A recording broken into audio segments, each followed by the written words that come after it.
All right, good evening, ladies and gentlemen. It is August 25th. It is 6:30. The City Council reserves the right to adjourn into executive session at any time during the course of this meeting to discuss any of the matters listed below as authorized by the Texas Government Code, Section 551.071, .072, .073, .074, .076, and .086. The City Council reserves the right to reconvene, recess, or realign the regular session, executive session, or order of business at any time prior to adjournment. All matters listed below shall be eligible for both discussion and action unless otherwise specifically noted. It is 6:30. We have more than a quorum here on the dais. We have Councilmember Jackson virtually, and I am calling us to order. The first thing on our agenda this evening is to say the Pledge of Allegiance. If you're in the building, if you would please rise, we'll say the pledges together. I pledge allegiance to the flag of the United States of America and to the republic for which it stands, one nation, under God, indivisible, with liberty and justice for all. Honor the Texas flag. I pledge allegiance to thee, Texas, one state, under God, one and indivisible. We are very honored this evening to have one of our police chaplains with us in person. For the community to know, he had his temperature taken, he's got his mask on, he's going to say the prayer, and then he's going to go back home. I know he is. So this evening we have Bob Long, and I'm so honored that you've agreed to do our invocation tonight. Mr. Long? It is my privilege, and thanks to you, Mayor, for allowing me to be here. Lord God in heaven, as we come before you, we come with thanksgiving for Bastrop, Texas. Lord, I am so grateful that I was born and reared in Bastrop, and I thank you for those few of us that are in that category. But we also pray for everyone else in this community, and especially for this city council that has decisions to make. Would you give them your wisdom and knowledge and discernment and understanding so that they can do good and godly things for our community? Lord, we pray for protection from sickness. Help us to walk in health. Keep us safe. Lord, I thank you for the police department and the fire department that watches for our safety, and all of our first responders. Bless them and keep them safe. Thank you again, Lord, for this opportunity. It's a privilege for me because we are privileged in Bastrop to live, to work, to play, and to pray here. Now, bless this meeting, bless our community, and help us to go forward with your guidance in Jesus' name. Amen. Thank you. Thank you so much, Mr. Long.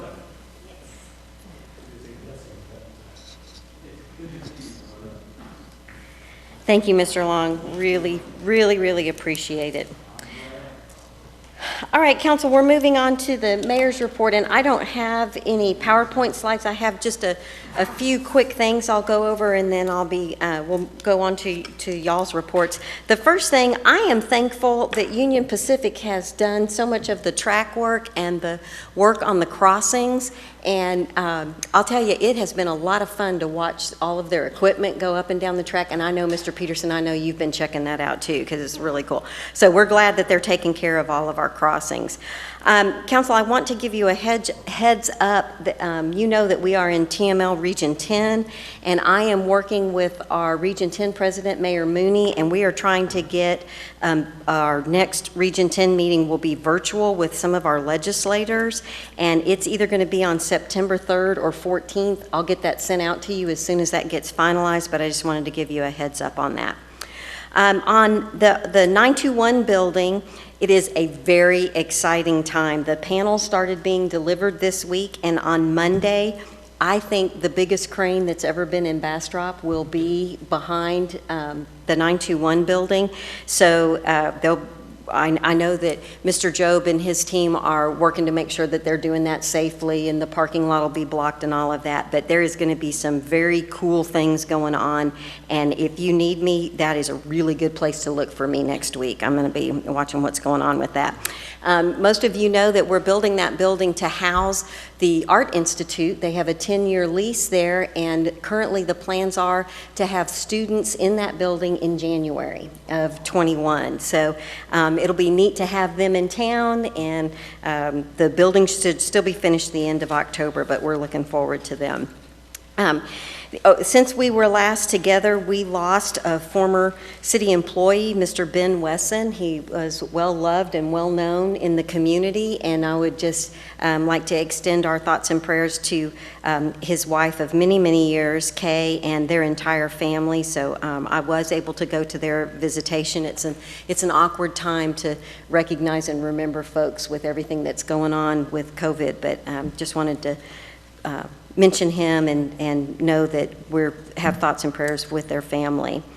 Today I was at a groundbreaking for the Bastrop Fitness Project. They're going to be over in your neighborhood, Councilmember Peterson, but on the other side of 71, just off of MLK, where we've just very close to the Jasper Newton area that we just finished up, and it's going to house 4 different businesses in addition to the strength and training business. So I think it's a total of 5 businesses that'll be in a 10,000 square foot space, all focused on fitness, and they hope to open in January. And so we are running out of excuses because there's a lot of great places to work out. So we wish them the best of luck.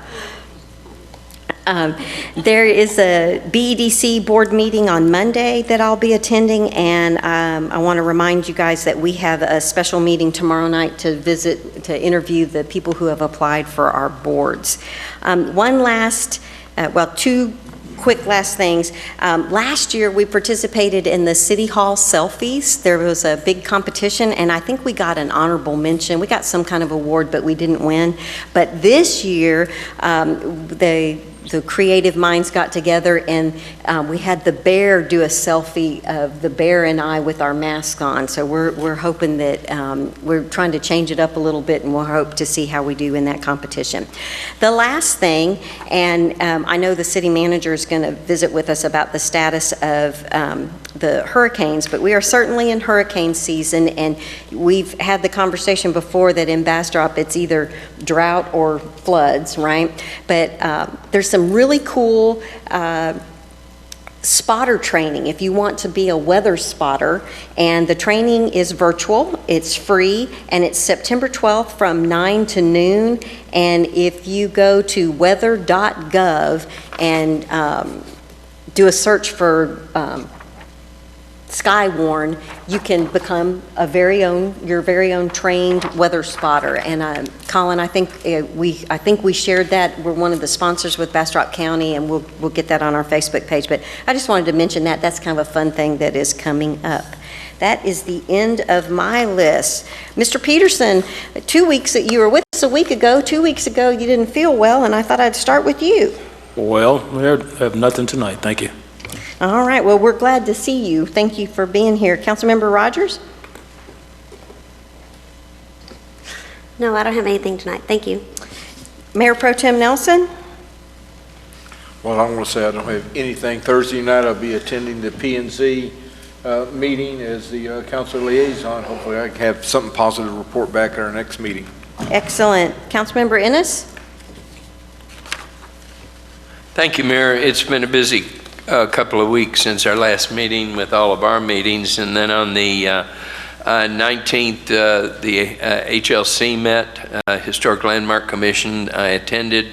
HLC approved 3 certificates of appropriateness for projects on historic structures around the city. The next day, I sat in on a Visit Bastrop meeting. It's very informative. They're doing a lot of work trying to meet the challenge of not enough money and lots of things to do.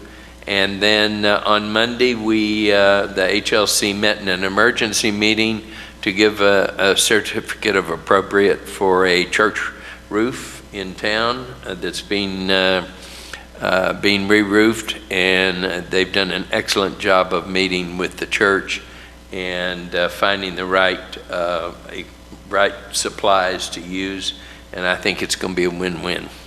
And that's what I have to report. Excellent. Thank you, Councilmember Ennis. Councilmember Jackson? I just wanted to say, as you all discovered last week, we were designated as a music-friendly community by the Texas Music Office, and that advisory board group is about to start meeting, and hopefully we'll have some great things to report to you in the future about music participation and activities that will be coming to Bastrop. I am just so excited to be serving on that group and look forward to sharing more information with you as it comes available. Tomorrow morning also there's a virtual meeting of the Bird City group. I think it's tomorrow morning. I've got to look at my calendar again. Yes, but it's at 10. We're supposed to be meeting to try to take over some of the things that Dorothy had started, of course, with the group and everything, and also to see how we're going to move forward with that. And hopefully I'll have more to report to you on that in the future. But other than that, I'm still just staying safe at home and everything. And there have been some citizens that have been kind of concerned, and I just wanted them to know that due to COVID that I am still virtually attending the meetings, as you can see, but I am just not attending them right now until I feel safe about it all. So thanks for your concerns, but I am well, and I will virtually be continuing for some time. Thank you. Thank you, Councilmember Jackson.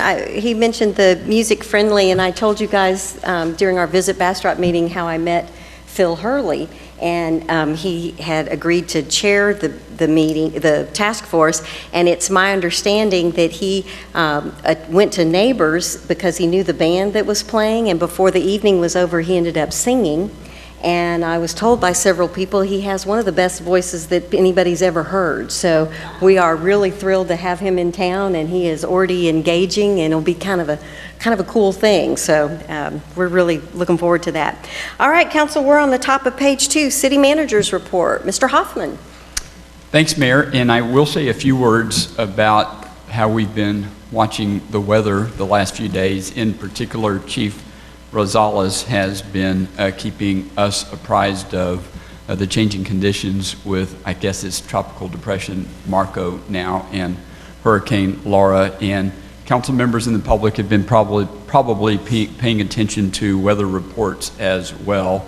The latest we saw was from the National Weather Service, and then there was a report from the LCRA from about 4 o'clock this afternoon that indicates Laura is making a beeline toward the Texas-Louisiana border. There are some indications that it may veer west a bit, but even with that, there doesn't seem to be any indication that the Bastrop area will get any impact from this, from wind or rain. And of course, the rain would be beneficial, but we will be continuing to pay attention to that. We haven't issued any sort of public notices about this yet, and if the track doesn't change significantly, we probably won't. But please do know that Chief Rosales, as always, is paying lots of attention to that storm. So as the mayor indicated, we will provide an update here on where we are with the Main Street project. And council, if you've got detailed questions about all this that we can't efficiently answer this evening, please know that Mr. Job and I will get answers to those questions just as quickly as we can and share them with the council. But Mr. Hoffman, I see them straining. It's hard to see. Colin, can you put it up on the other screens? We might have a better. It's just kind of glare from the. Oh, thank you. Way Is that better? Thank you. Thank you, Colin. And I'm sorry? Just tell me when you're ready. Oh, okay. And as I was saying, Trey is here to answer any questions this evening that we can quickly answer. I'll go mainly for the public's benefit over some basics that I think council's probably already familiar with, like simple stuff like what the project limits are.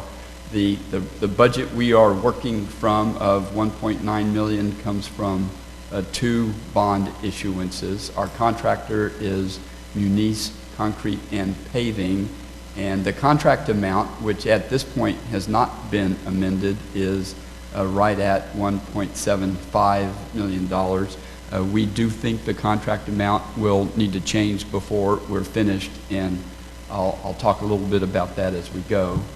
Okay, Colin. So overall, the project is 75% complete, and what that speaks to and the way that sort of thing is typically conveyed is that's in terms of money spent more than it is about schedule. But I will talk a little bit about schedule here. The sidewalk portion, the visible portion of the work that people have been paying most attention to here over the last few weeks is further along and is almost complete. There's a little bit of work that still needs to be done at the southern end of the project in the 700 block. Repaving will start next. We're a few weeks, like 4 weeks away from that paving work starting, but that work in and of itself will only take 2 or 3 days, and the paving work will be done at night, so to be least disruptive. And then after the paving work is when the street lights will be installed, and toward the end of the project, October, November, is when the trees are installed. And I know council had prior conversation with Trey about benches. Historic benches have been ordered, and we will plan a walkthrough for members of council, the Main Street Advisory Board, and the Historic Board. To the extent they're interested, we will schedule a walkthrough to help us with the final placement of those benches, and that'll be toward the end of the project.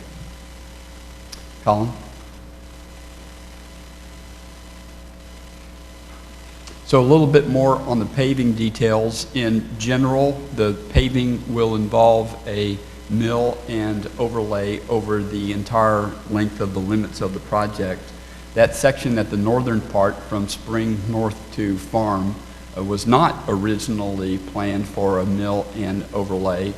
As council knows, this is a design in the field project, and we have needed to make some changes to the inlets as we go, which has caused the need for us to do some milling at the edges, and it would be best if we included that segment in a full mill and overlay. That's not part of the original project, but we are getting an estimate for what it would cost to add that, and it is our objective to add that. And you saw on the first slide that there's a little bit of a delta between the total project budget and the current contract.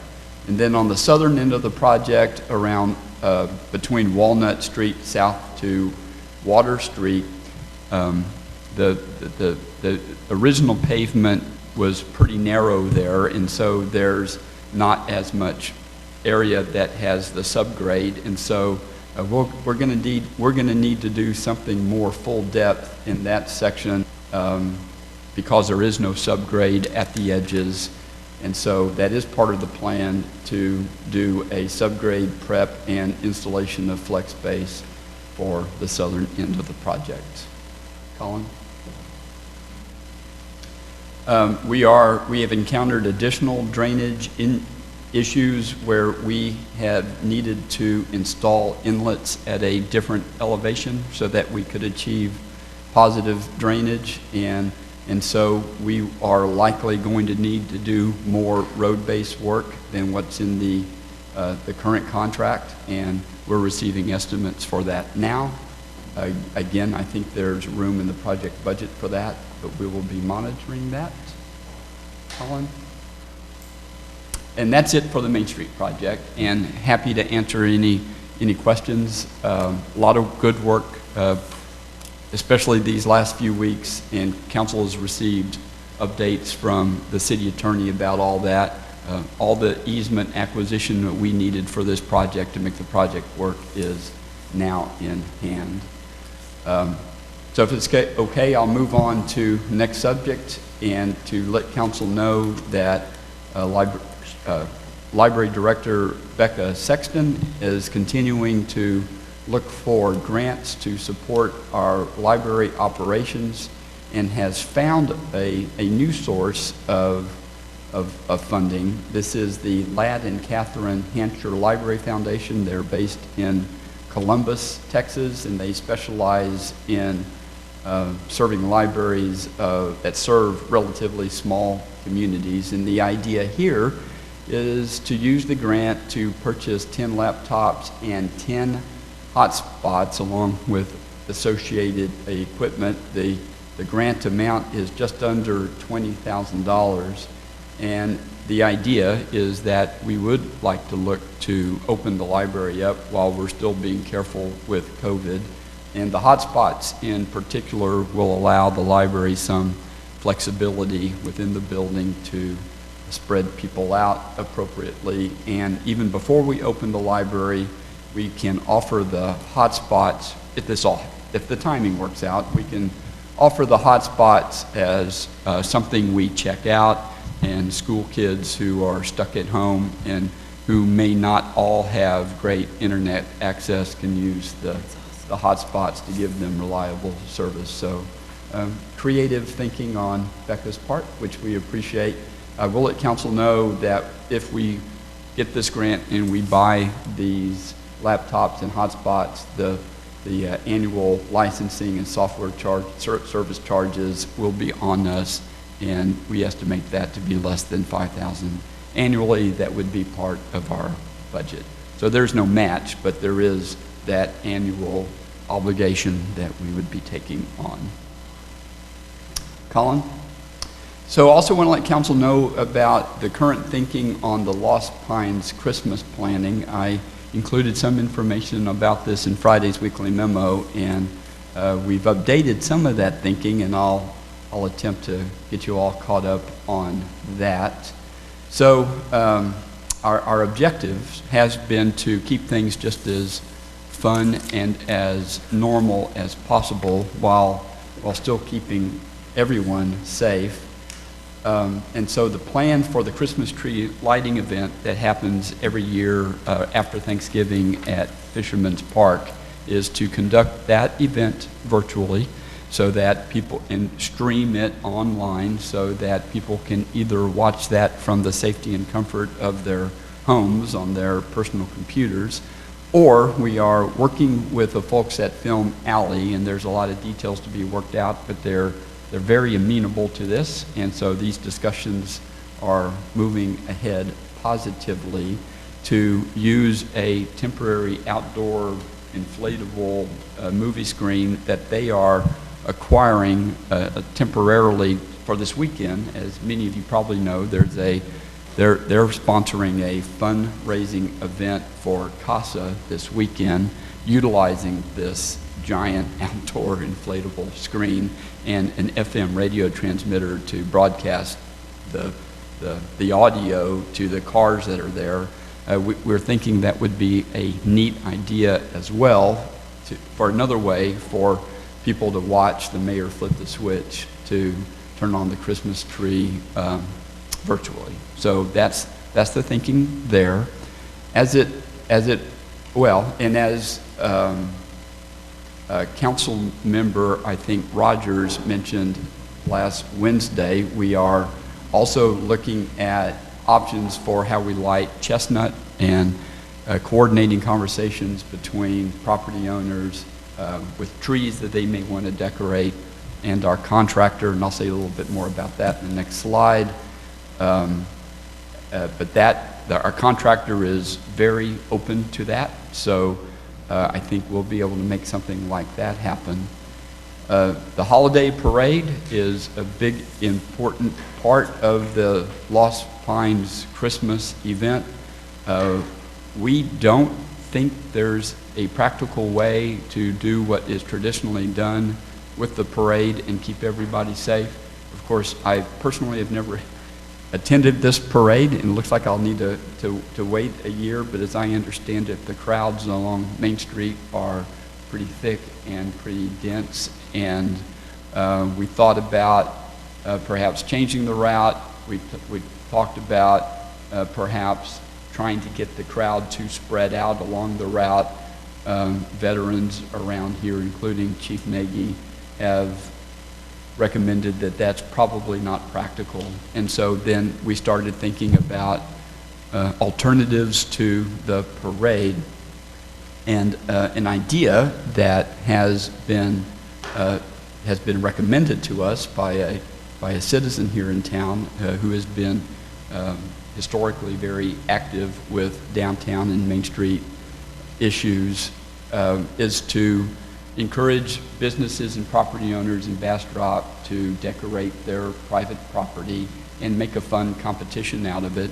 We have a tradition of judging entries, floats in the parade.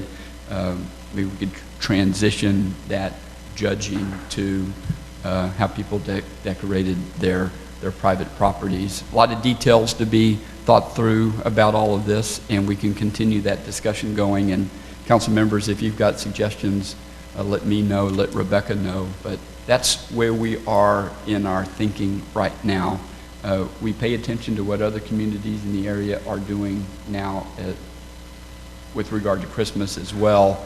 And several of them have already decided not to do the parade for the very same reasons. And others have not yet decided, but it looks like that's what they're leaning to. So, council, that's where we are with that. Colin? And as kind of a follow-up to last Wednesday's budget workshop, where several of you expressed interest in adding some color to the trail of lights and not just having white lights down there. We have visited with the contractor about that, and we can easily add multicolored lights within the scope and budget that we've got set aside for all of that. And then there was interest with regard to the interest to do something a bit different along the trail. The contractor has suggested that he has a 12 days of Christmas package, so that each of the 12 days is represented by an 11-foot tall light structure. And this would be in the same area where the tunnel was, the lighted tunnel was last year. And the tunnel was popular and everybody seemed to like it. The trade-off is we wouldn't be able to do both because of budget constraints, but in keeping with the idea that we do something a bit different every year, we think the 12 days of Christmas display would be fun and whimsical. And Councilmember Jackson mentioned to me earlier today that it wouldn't be the first time that the 12 days of Christmas was a featured part of how we decorated in downtown.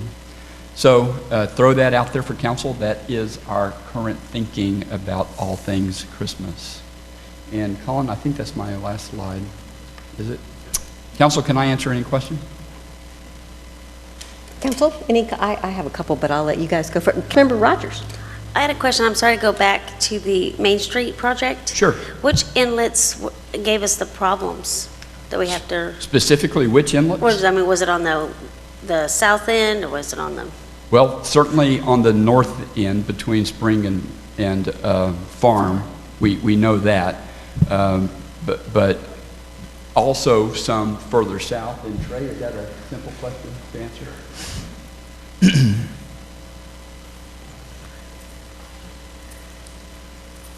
I don't think it was one specific inlet. You can see where if you'll drive down there and you see where the paving is much higher than the curb, up and down, that's really where we had to make sure create enough fall to get it to inlets, because there was a lack of inlets, right? There's one at each end of each block versus some that are in the middle. They had to make sure they could span that distance, which so they had to be lowered, or they had to be replaced, or they had to be moved slightly, Okay. or some. I was just curious. Sure.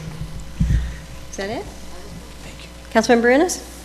Exceptional report as far as I'm concerned, City Manager. Well, thank you. I had one comment and one possible suggestion. The comment is, thank goodness we are, and I know Councilmember Peterson would agree with me on this, when we're done with this, we do not need a street that's fallen apart in 6 months because we haven't taken care of the subgrade and we haven't done. And when it's done, it needs to look like we just spent nearly $2 million on our main street. And it will never, ever be cheaper than right now to do it correctly. So kudos for recognizing that and not coming back next year and going, well, we really should have done a seal coat, but we didn't want to do a change order. So I'm just thrilled that we're doing that the right way. I'm very, very happy about that. And secondly, if we're going to do a theme of 12 Days of Christmas, maybe we encourage neighborhoods, maybe we get, if people want, maybe they pick a different theme, or with the businesses, maybe we have it where if you drive down Main Street, they're assigned a different day of Christmas so that you have the 12 days of Christmas through a residence or through, down Main Street, or just, I was just thinking, I mentioned to Mr. Hoffman earlier, I'd really like to do things to involve Hunter's Crossing and Riverside Grove, and, maybe we could have focus days for the different subdivisions, but just kind of, if we're going to do something different, maybe we can engage some new people and do some different things. So I really appreciate it. That was not that long ago that the request was made, and it's excellent that you guys are already giving us some feedback. Very much appreciated. All right, where everybody's good? All right, Just moving on. one more comment from me. Certainly. No, I just wanted to thank the city manager for bringing this back to us, because there were some concerns about the Christmas lighting and things like that, and I'm so glad that he reached out to the consultants or the contractors and brought the information back to us. I'm really excited about it, and as I discussed with him earlier, several community groups used to be involved with this, and I really like the idea that what the mayor was mentioning about getting the neighborhoods involved and maybe the businesses with the theme of 12 Days of Christmas. It kind of reminds me of some things that we used to do, and that would be really wonderful. But thanks again for bringing this back to us. Thank you, Councilmember Jackson. And credit to David in the Parks Department and Rebecca, the Main Street Manager, for really doing the work there. Good So, job. Thank you. Good job. All right, Council, we're moving on to item 4D, which is the proclamation of the City Council of the City of Bastrop, Texas, recognizing the month of September 2020 as National Preparedness Month. September always means something to the Bastrop community, and before we have our next council meeting, we will have the 9th anniversary. We all remember September 4th of 2011 with the complex fires, and it is a fantastic time to look around your house and think of what are the things that you would do if you thought you were going to be in a fire next week. And for some of our folks, Councilmember Rogers, I think of you over in Tahitian with the pine needles and stuff. If there's, I would find a teenager that I hear they're done with their virtual school at noon, and I would enlist some folks to be gathering up some pine needles and trimming brush, and it's a great time to make sure that your go bag's ready, that your kits are ready, that you're doing responsible things. So in that vein, it's there, and thank you. One of the other things, in his spare time, Chief Rosales made sure that we got a burn ban flag for City Hall, and if you haven't already noticed, everybody, it's yet another reason for folks to know that there's a burn ban going. Just so we're clear, you can't burn inside the city limits, but we know that people travel up and down Chestnut, and it's a good way to make sure the folks, our visitors that we love to have in the county, to remind them that there is a burn ban on. It's dry, and it's one of those things that if you don't take proper precautions, there are consequences for many, many people. So with that, I'll read just a couple paragraphs from this. Whereas September is the National Preparedness Month, which serves as a reminder that we must all take action to prepare now and throughout the year for the types of emergencies that could affect us where we live, work, and also where we visit. Whereas National Preparedness Month creates an opportunity for the residents and businesses in the city of Bastrop to prepare their homes, establishments, and communities for any type of emergency, including natural disasters and potential terror attacks. And whereas this is the year even more imperative for the city of Bastrop to recognize the need for preparedness in the midst of this pandemic, keeping our residents informed about public health issues is paramount. The City of Bastrop, along with other regional, state, and national partners, support the WarnCentralTexas.org campaign to increase public readiness in preparing for emergencies and educating citizens on how to take action. Now, therefore, I, Connie B. Schrader, Mayor of the City of Bastrop, do hereby proclaim September 2020 as National Preparedness Month. If you have not made sure that every friend, family, and loved one that you have has signed up for the Warn Central Texas, please promise me that that will move to the top of your list.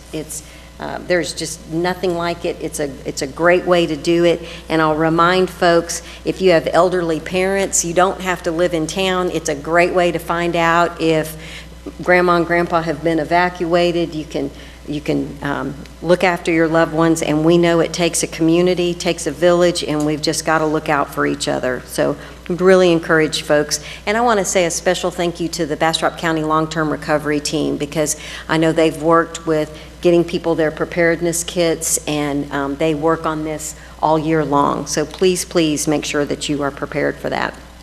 Council, we're moving on to work sessions and briefings. The first item is item 5A, receive and discuss recommendations from the actuarial analysis of the Fairview Cemetery Perpetual Care Fund. Ms. Waldron.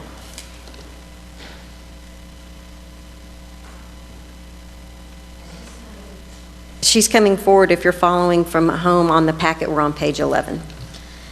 Good evening, Mayor and Council. So a little history bringing us to this study probably around 3 years ago. We started having the discussion of the permanent or perpetual fund with the cemetery, and the concerns were, are the funds going to be enough? Are we putting enough in there? Which was nothing. We were putting nothing in there. And so I say staff was concerned. I was concerned. I'm the staff. I needed to understand what we needed in there. And so that is what has driven us putting in the budget for fiscal 2020 to do this actuarial study. We provided the consultant with 10 years worth of history, and he created a model that went out 100 years. So that's kind of the history. Basically, the 3 recommendations that came out of this actuarial study, and by the way, it's like 60 pages long. It's a lot of analysis. Colin, would you put that up on the screens? Thank you. In the actuarial study, we had to make some assumptions in order for him to run the numbers on these assumptions. The assumptions that we made on plot pricing was an average of 2,000. And also, we needed to be investing these funds better so that we were getting a better rate of return, so that it would start to grow a lot more than it is right now. And also, none of our plot sales were going into the perpetual fund now, so we were recommending we did a 20% split on the plot sales for 20% of it to go into the perpetual fund. The action items, we did discuss this, take this to our advisory board. They did make a recommendation after discussions and looking at benchmarking pricing around us. Not so much for us to be comparable, but what do we need to have? What is the price we need to have in order for our perpetual care fund to be what it needs to be?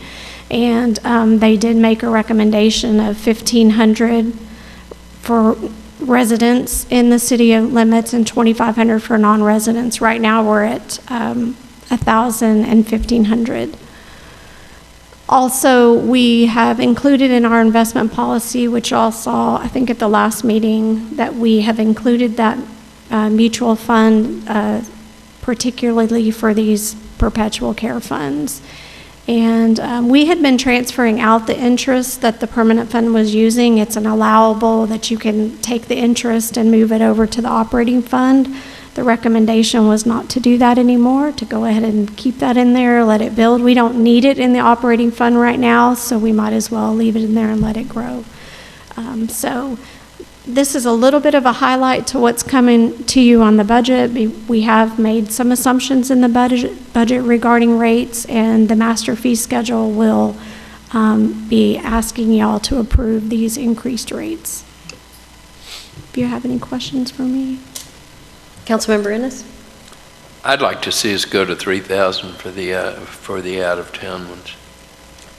Mayor Pro Tem Nelson? Yeah, I echo the same concerns. If we're going to raise it up to a $2,000 average cost, I'd prefer to see that extra money come from out-of-town citizens, as opposed to, because we have a duty and obligation to provide those plots to our citizens more so than we do for people outside of the city. I'm going to suggest that we not stop at the 3,000, to take it up to 3,500 to really start to build up a perpetual fund for non-residents. Keep it at 1,000 for our residents. Oh, okay.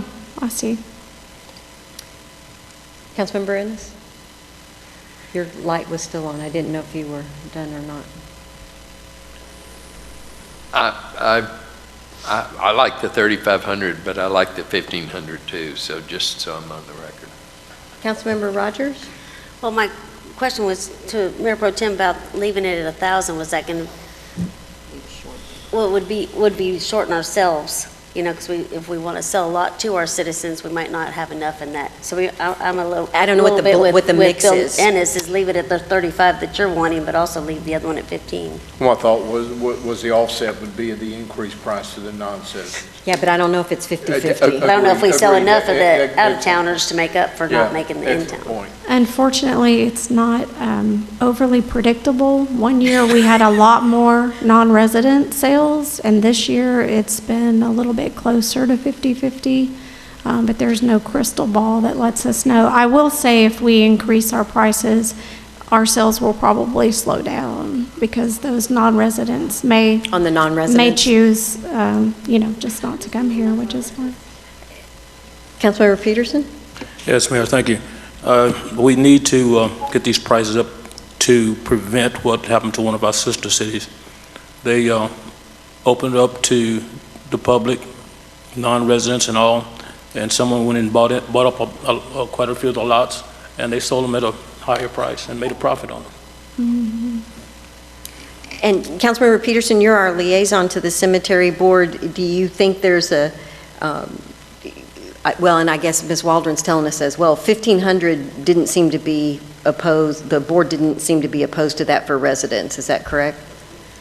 So, council, if we are at 1,500 for residents, are y'all at 3,500 for non-residents, 5,000, keep going, we can always bring it down, or where are y'all so she knows what to put in the budget?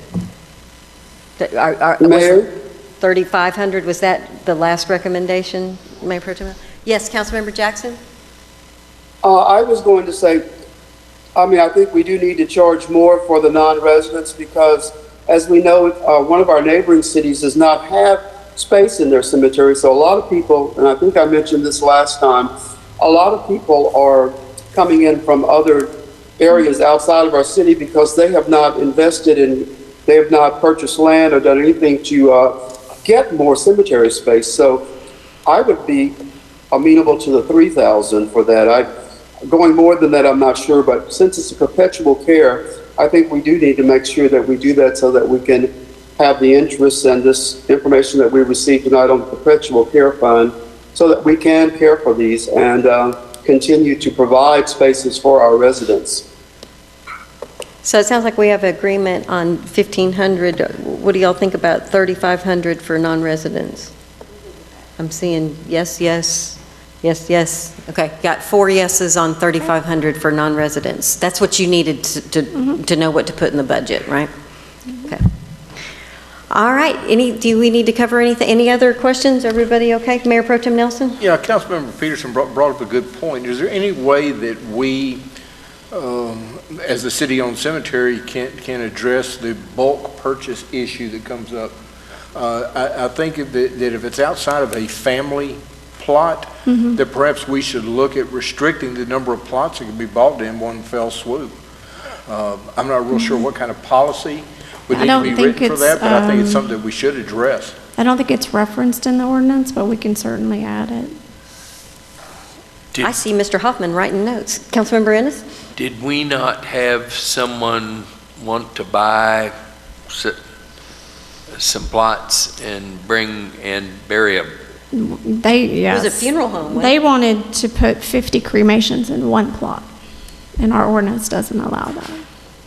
How many can you put in one plot? Just asking for a friend. 2 without asking for Okay. permission for more. All right. Okay, so y'all are going to look into the bulk purchase. I think everybody thinks that's a good idea. If we can make a policy that completely, that protects us, 1,500 and 3,500. Ms. Waldron, do you need anything else from us, or was that what you needed tonight? No, just, that was it. All right, excellent. We're moving on to item 5B, receive an update regarding the results of the pilot program to provide traffic calming on Wilson Street. Council, before I turn it over to staff, I just wanted to do a super quick little history lesson just to make sure we're kind of all on the same page before we get started. At our council meeting on May 12th, we had 7 citizens, 6 that lived on Wilson Street and 1 that lived on Elm Street, that said, do something. And there was a variety of things they wanted done, but they wanted something done. And both Chief Nagy and Mr. Job met with those folks, with the people out in the community, and I think we're calling them yellow dots at this point. They've gotten a variety of names since they were installed, but they were installed on July 13th, and they started doing traffic counts. The first email that we got that was not happy with them was August 4th, and to date we have received 3 emails that they're not pleased with those. So I just want to kind of set the, we had a lot of people talking to us. We tried to do something. Councilmember Ennis, as I recall from that meeting, you said we have got to do something. And staff came back, they met with the citizens, and so we are where we are, and now I will turn it over to staff to bring us up to speed. Is it Mr. Hoffman or Mr. Job? Mr. Job. Mr. Wilson, we'll call you. Skittle Row, that's right.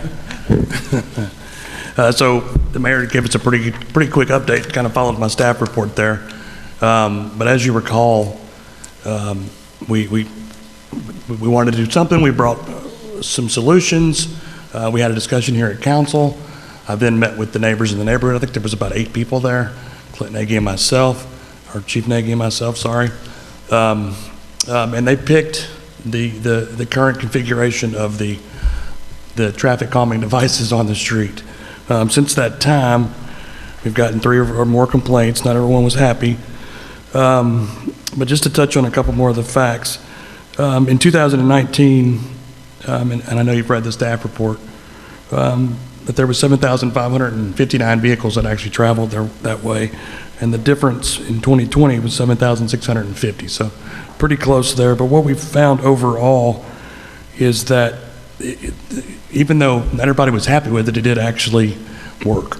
The speeds did slightly decrease, the amount of traffic slightly decreased, but what we did determine more than anything after both of those studies is there's not a speeding problem, which I know that everybody's familiar with. So again, we did some feedback from the neighbors. They're concerned that they're too loose, that we have, they're integrating the traffic with the vehicular traffic as well with the pedestrian. So we're going to offer you 3 solutions this afternoon or this evening. And option 1, which was discussed, was a stop sign. Staff doesn't recommend that because it doesn't meet the current uniform traffic control manual, basically. What we have done is adopted by ordinance that has certain warrants that you have requirements to meet in order to install a stop sign. That does not meet it, so it's not recommended by staff. We've talked about installing speed humps. We think that if that's something that you're interested in, we certainly need to have a policy discussion about that. For example, if you do want to have a policy for speed humps, we may want to get a consensus of the neighborhood, a certain percentage. We may want to decide who pays for that. Is it the neighbors? Is it the city? And if that's something you're interested in, we can certainly come back and bring some policy suggestions to give you something to start from, and then we can go from there. And then third, which I think really gets at the heart of the problem, is what more people are concerned about than speed is their safety, right?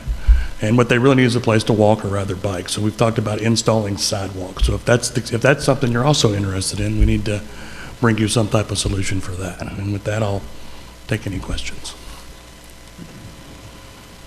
Councilmember Ennis? First question I have for, why would it be in consideration for the residents to pay for the speed bumps? Why would it be? Again, that's just going to be a policy discussion. Well, I mean, usually when we come up with these kind of things, we don't, I'm just asking for my own edification. And Mayor, if I might. Absolutely, please. So as Trey said, that's ultimately up to council. Mr. Hoffman, you might pull the microphone a little bit closer. Thank you. As Mr. Job just said, that's ultimately up to council, but I'll add some perspective from prior experience with speed humps and speed hump policy. It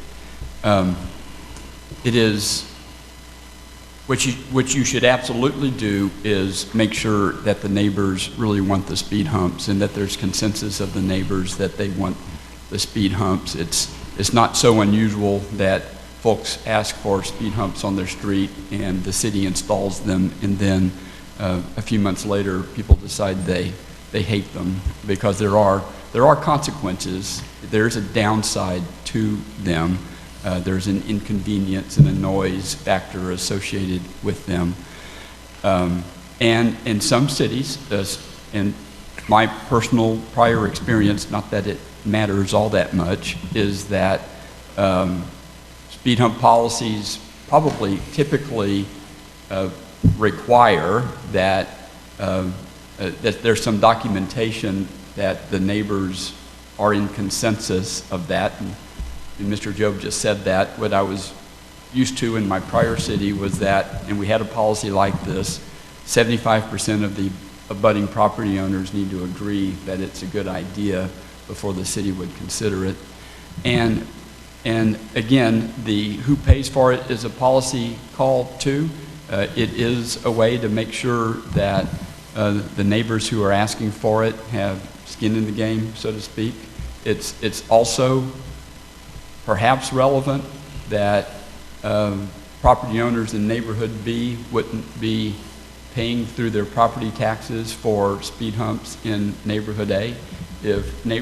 And it's not a standard thing the city does. It is by definition a local thing. So it's certainly appropriate for the local folks who would benefit from it to contribute to paying for it. But again, I can't emphasize enough that's a policy call, and what Trey and I are saying is right now we don't have a policy. And I think I may have mentioned to some of you, I've been your city manager for less than a month, and I've received, I think, 3 inquiries about speed humps in the time I've been here. And so no matter what your ultimate direction is on Wilson Street, the issue of speed humps may be something we want to look at from a policy perspective.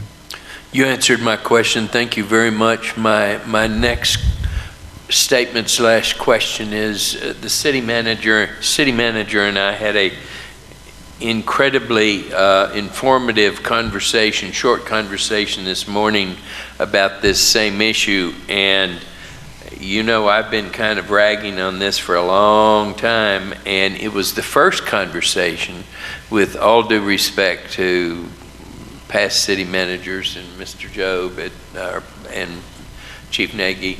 It was the first conversation where I fully understood the issue and why all of these statistics matter.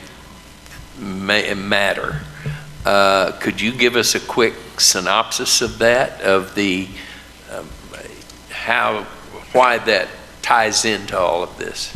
Sure. The conversation that Mr. Ennis is referring to was specifically about the first option that Trey mentioned, which was a suggestion from a neighbor about installing a 3-way stop at Elm and Wilson Street. And I do think Trey covered this as well. You have a city code that refers to the Texas Manual on Uniform Traffic Control Devices. It's referenced in the staff report. your code says this is how you will make decisions about about traffic control devices.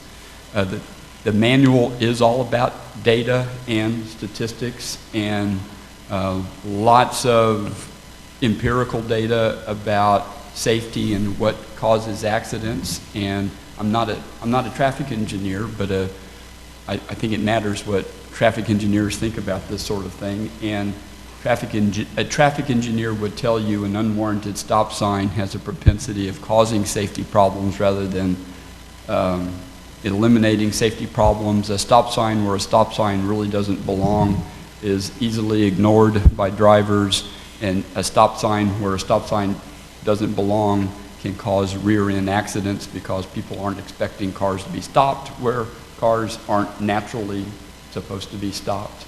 So that's why it matters. That is too ultimately a council call, but it would never be my recommendation to install a stop sign that wouldn't meet warrants, to use the technical lingo. So I hope that answers that question. I don't know if you feel comfortable going into the other part of our conversation that was based on the empirical data of getting to the end game and it not being supportive in the courts. Well, and you have a real attorney here in the room, but in general, Alan, what I referenced earlier in that conversation was in general citation, our ability to enforce speeding and compliance with traffic control needs to be supported by studies and good data. That's generally the case. Okay. And Alan, I hope I didn't butcher that too badly. No objections, Mayor and Council, to what our city manager just said.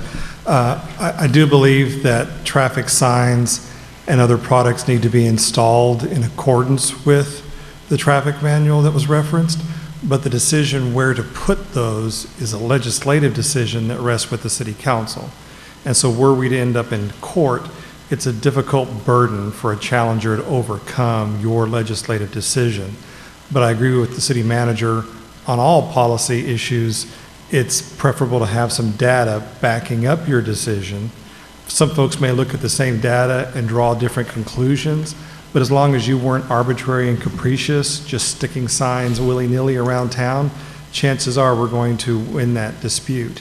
And as long as the traffic signs or yield signs or whatnot are mentioned in an ordinance, then that's an ordinance we can enforce in municipal court if that comes to that point. Okay. Well, that's a better answer than what you got this morning, sir. Thank you very much, both of you. Mayor Pro Tem Nelson? You know, certainly well, this problem's not new. This problem has existed for years, and one of the hallmarks of this council is to address problems and do something about it rather than just talking about it. Obviously, the data does not support the fact that there's speeding along Wilson Street. However, there is the attitude, whether real or perceived, that there are safety issues there, and people do not have the quiet enjoyment of their street or their neighborhood that they wish to enjoy.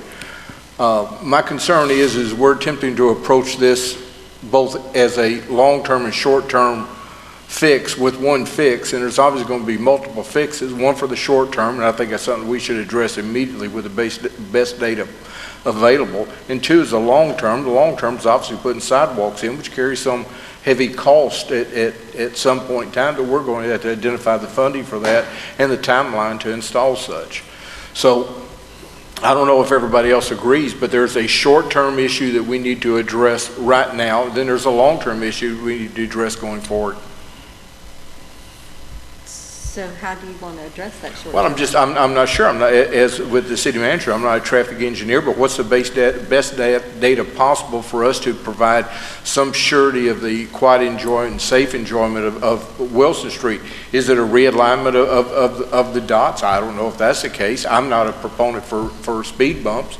And I'm not a proponent for, and I'm going to use the term that the city attorney used, willy-nilly placement of of stop signs and traffic control devices if that's not the solution that we need to apply to this problem. Do we need a traffic engineering study to make an assertion of what is the best solution for that based upon the data that is available? I'm just throwing that question out. I minored in transportation, but I will tell you that if you do a transportation study, they're going to tell you you don't have a problem because you don't have speeders. So it's back to well, we need enforcement. Well, if you're out there with a radar gun and 87% of the people are below 30, they're not going to write a ticket. It's not an enforcement issue. So I would be a proponent to not spend money on a transportation study, is my opinion on that. Councilmember Jackson? Yeah, I'd like to weigh in on this, since I've gotten several calls and even some emails and text messages about that. It's been an issue for a while, and the neighbors I've talked to and some of the people I've talked to seem to really think the stop signs are going to make a difference. I know it's an arguable point, but they seem to really want that. And I'm in agreement that sidewalks would be very, very beneficial, but they definitely do not want the little yellow dots also. So the yellow dots I think there's going to have to be some other way of doing that, but because of the noise and just the danger that's causing, the stop signs seem to be something they would like to see happen, and the sidewalks would be even a bigger plus. It's something we're just going to have to address, but the yellow dots are just not working, and I've not heard so many complaints in ages about any issue in town except for that recently. So I'd like for us to consider that, to take those up, maybe work out a solution with the sidewalks and try to do something else. And if it's not the stop signs, I mean, that's probably the cheapest solution, but I think the neighbors would be happier with that. Councilmember Ennis? Thank you, Mayor. What I've said for a long time, and when I visited with the city manager this morning, I told him the same thing.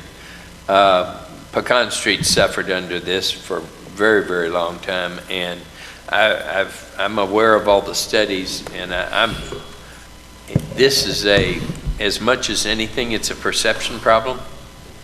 Our people feel like people are speeding. They're worried about it. But in actuality, as we found out from the studies, they're not really speeding. So the bottom line is, what's the answer? And that's the ongoing problem, is trying to find an answer. I'd like to now try, I think we ought to take up the speed bumps. I think we've tried The yellow that. dots. So, You said speed bumps, but I think you mean the yellow dots. Yeah. so there's something I did forget to mention. Basically, if everybody's in some kind of consensus, I think we've accomplished what we needed to. The pilot We did our program's pilot over. program, we tried it out. We'll be glad to pull those dots up until we come back with another solution. I think that's the main, what Yeah, I'm is hearing from anybody everybody. opposed to taking up the yellow dots? Yeah. Okay, so yellow dots Done. can be removed. I'd like to try a speed bump, your plan for a speed bump, and see if there's actual folks out there who would be supportive of it, and in most cases, would they be willing to pay for it? I think it's worth checking it out, at least. How about if we do have a policy conversation about it, because I would offer the suggestion that we not get wrapped around Wilson Street and what the people on Wilson Street want, and we step back and say, we as a council for across the city, what is our policy on speed bumps? What warrants them, what doesn't warrant them? Councilmember Ennis, I know that you discovered firsthand that it was hard to get agreement on which side a bike lane would be on.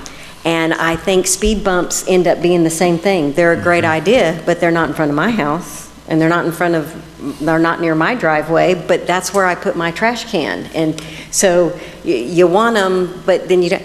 On unwarranted stop signs, you have the potential for the rear end collisions, but for the folks that think people are racing, now they're racing to the stop sign and racing away. And there's very often, it's been my experience that there's complaints of the noise. So it is an untenable situation. If it had an easy solution, I think it would have it would have already been taken care of. Councilmember Peterson, I apologize, I didn't see your light. That's quite all right, Mayor.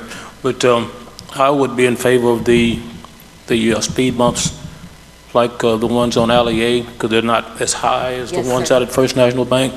But I'm definitely opposed to putting in a lot of stop signs, because there's many stop signs out there that say yield instead of stop. If you know what I mean, that a lot of people just won't stop. Yes, sir. So, council, I would offer up two. I think we've made a decision tonight. We're taking up the yellow dots. The pilot program we tried to be responsive to, and you know what, Mr. Job, I'm not even going to say we tried. We were responsive to the citizens. Correct. They all, there was a large group of them that had a complaint. We met with them in person, we did what they asked for, and we may find out that that's exactly what happens with the speed bumps. We may put them in and then they don't like the speed bumps either. But, so we're agreeing to take up the yellow dots. Secondly, I think we would ask Mr. Hoffman, with his experience and with Mr. Job's help, to maybe give us a starts of a policy for a speed bump. I'm a big fan, like Mr. Peterson, with doing the rubber ones that are in Alley A for the mere reason they're easier to take up when people decide that they don't want them. They're cheaper and they're easier to remove. And council, 2.5 years ago, we had a conversation about sidewalks, and we were using the red light camera money, and through the municipal court, there's a little bit more money in there for Wilson Street, and we had a plan on sidewalks. When we came up with that plan, Piney Creek subdivision didn't exist. That is, if you put them on Wilson Street, and the development already has it on their side, if we had sidewalks on Wilson Street that would go to Cedar, that goes to a high school, that could get you to, so I'm suggesting that maybe we go back and relook at our sidewalk, and we've always talked about continuity and being able to connect to parks and connect to schools, and maybe we relook at that, and that's a part of it. Now, I know on Pecan, there's quite a bit of sidewalk, but there's quite a bit of jogging back and forth. It's not contiguous on either side. When Mr. Hoffman and I were speaking earlier, the other issue that a street like Pecan has that Wilson does not have is Pecan's a lot wider. And wide pavement makes people feel a little more comfortable closer to 30 than to 25. And 30, if you've been sitting in your swing, drinking a cup of coffee and listening to the bird chirp, and somebody drives by at 30 miles an hour, it feels a lot faster than 30. So I would recommend we look at sidewalks, and that we give the city manager an opportunity to come up with a speed bump policy of some sort or fashion for us to discuss. Is that agreeable with everyone?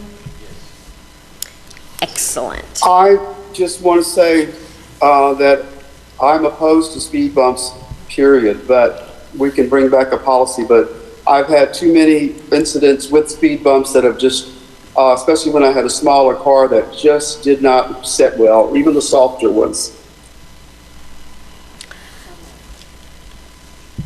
I'm sorry. Okay. Well, we'll have an opportunity to chit-chat about that. Is that all right with you? Okay, because I'm seeing 4 nods of let's at least look at a policy. Okay. All right, moving on to item, thank you very, very much, Yes, Mr. ma'am. Job, appreciate it. Moving on to item 5C, annual review of the financial management policy by City Council. Ms. Waldron. Hello again. So we're going to cover a couple of policies. We're starting out with the financial management policy. In the copy that you have in your agenda packet, there were really very few changes. They were fairly minor. I've highlighted them here. Probably the biggest one is the removal of the central control wording. Didn't think it was necessary. But to go along with that, the city manager and I have had a conversation. I know he's met with the finance subcommittee, and we do have a few. Colin, can you advance one? We have a few recommended changes that we're looking at bringing to the final policy that would come back next meeting for approval, and that is on the vacancy savings contingency account, just removing the language that talks about the account balance being increased quarterly by vacation savings, and we had included capital in there, and we just eliminated all that and just added the verbiage increases to the contingency account must be approved by City Council. And also on the contingency account expenditures, reducing that amount to $35,000, which actually matches that minimum requirement for the contingency account, and that the city manager, anything that he approved out of the contingency account would be reported back to City Council. So those are the only other additions I have for this policy, if you have any questions for me. Councilmember Ennis and Councilmember Rogers, are y'all agreeable to those as our finance subcommittee? I'm seeing nods yes. Everybody else okay with that? All right. Ooh, you got I like that a lot from Mayor Pro Tem, so good stuff. I'm just going to stay up here. All righty. Moving on to the next item, item 5D, annual review of the purchasing policy by City Council. Madam Mayor, can we go back to the financial policy? Yes, sir. I had a couple of questions. I'm sorry. Under E, the purchasing control, how are such expenditures documented? Those expenditures of below $1,000, how are those documented? Is there a normal report that is provided to the department manager or to the financial office? Which E are you at? I'm on financial policy E under expenditure control. It'd be 7E. I apologize. They're still approved, like the purchases are still approved based on the limits of the approval limits. It just means that they don't require the extra documentation for the purchasing summary, showing proof that you did receive the 3 quotes, or for even bigger purchases that you did an RFP or an RFQ. There's not an extra form that goes along with those invoices. They're just approved by the appropriate approver. And the reason I'm asking is oftentimes the small expenditures add up to be a large expenditure if they're not tracked and documented appropriately, and some sort of control measures are put in place. And that if Right. you have something in place that addresses that, then that answers my question. So you're referring more to like a sequential purchase, if we were to buy the same thing from a vendor, but we might do it in multiple invoices, and that adds up to? No, I'm inquiring as to perhaps what would be construed as inappropriate expenditure or an expenditure that is not a normal process that would something normally come out of an employee's pocket as opposed out of the city's coffers is what I'm referencing.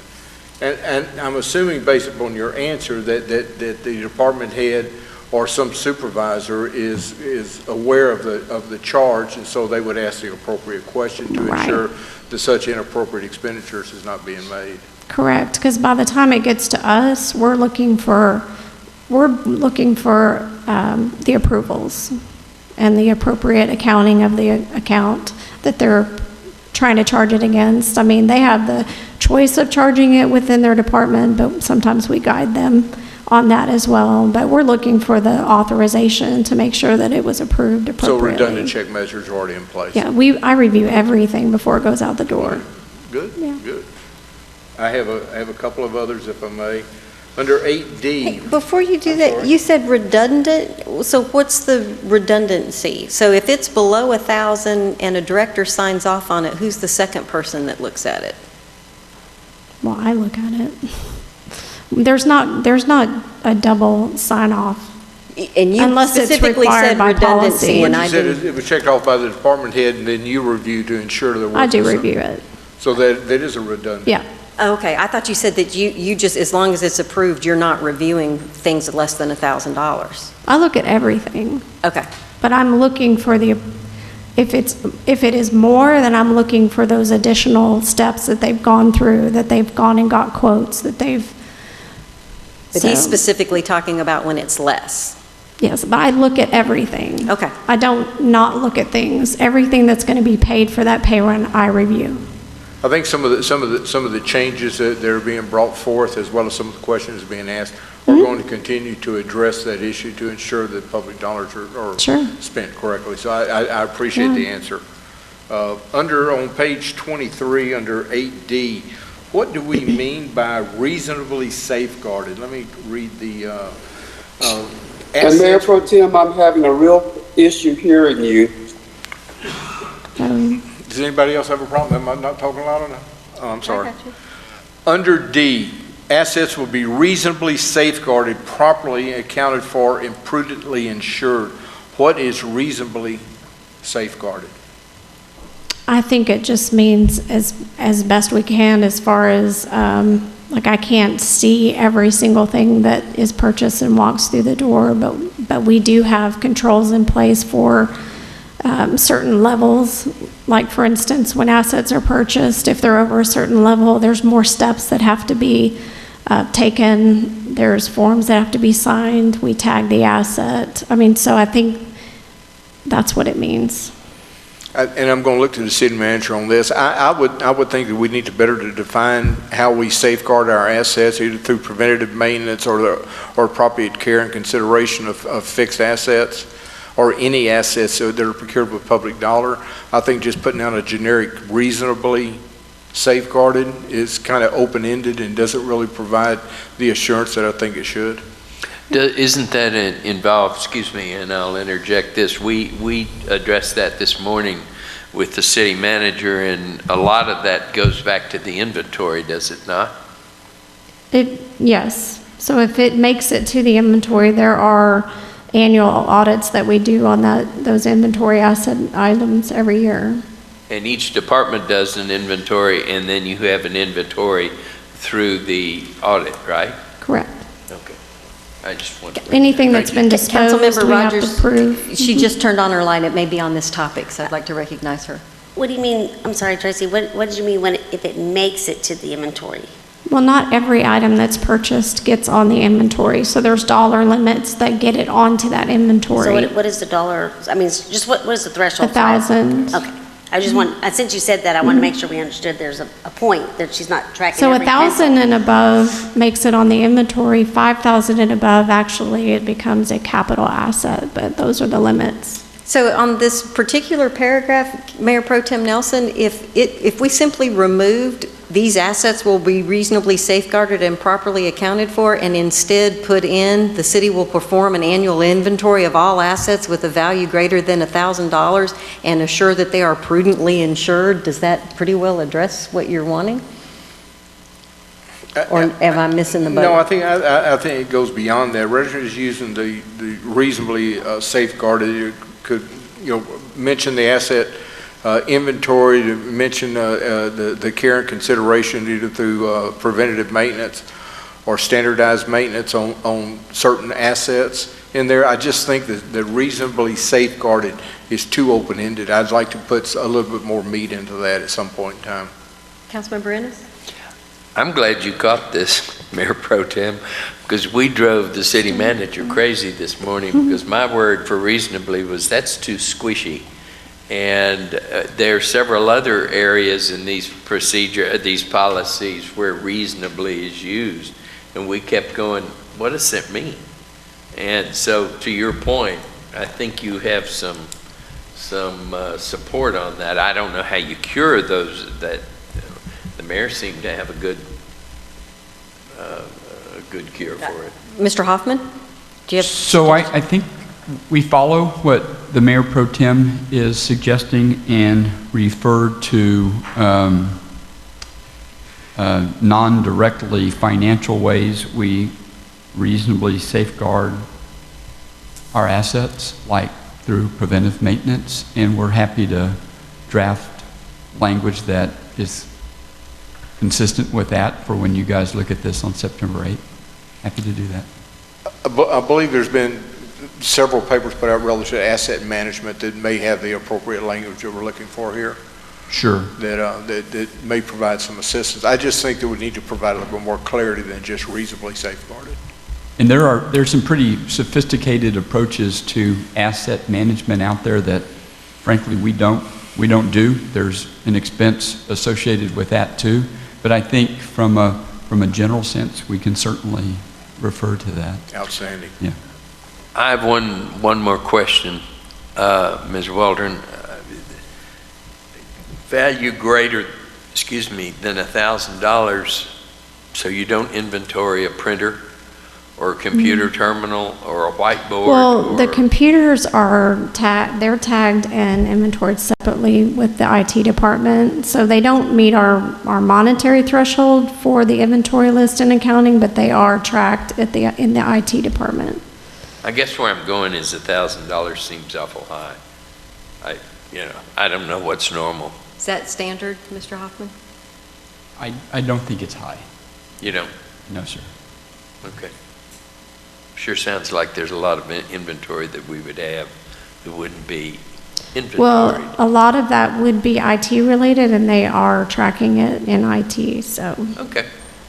We kind of felt like we might be double tracking it because they were already tracking it, so. And I would think IT, even if the iPad is less than 1,000, once you put all the software and everything else on it, its value would have you over that. And obviously, there's obvious cybersecurity reasons to track all of those assets. So. Mayor Pro Tem Nelson? Carrying on page 23 page 24, page 23 under 9B, it talks about failure to meet these standards will be discussed to the city council as soon as the situation is recognized and a plan to replenish the ending resources over a reasonable time frame shall be adopted. I think we're leaving out that there needs to be a plan to mitigate a reoccurrence on this. Rather than just saying we're going to replenish, we need to mitigate such occurring again. I'd like to see some verbiage on that, if we could, please.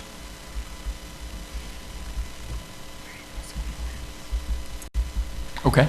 Okay. I have on page 24 under 9C, this really struck me as odd.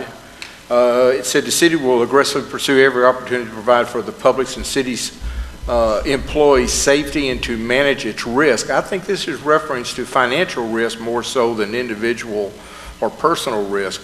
Should it not? It just seems out of place. It doesn't seem to address a financial issue. It addresses safety and security.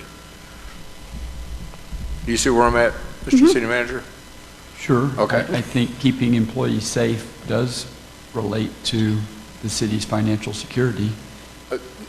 No doubt, but I'm reading this, and excuse my ignorance if I don't understand financial policy, but risk management program seems like it would be managing the risk of the city's finances in this section.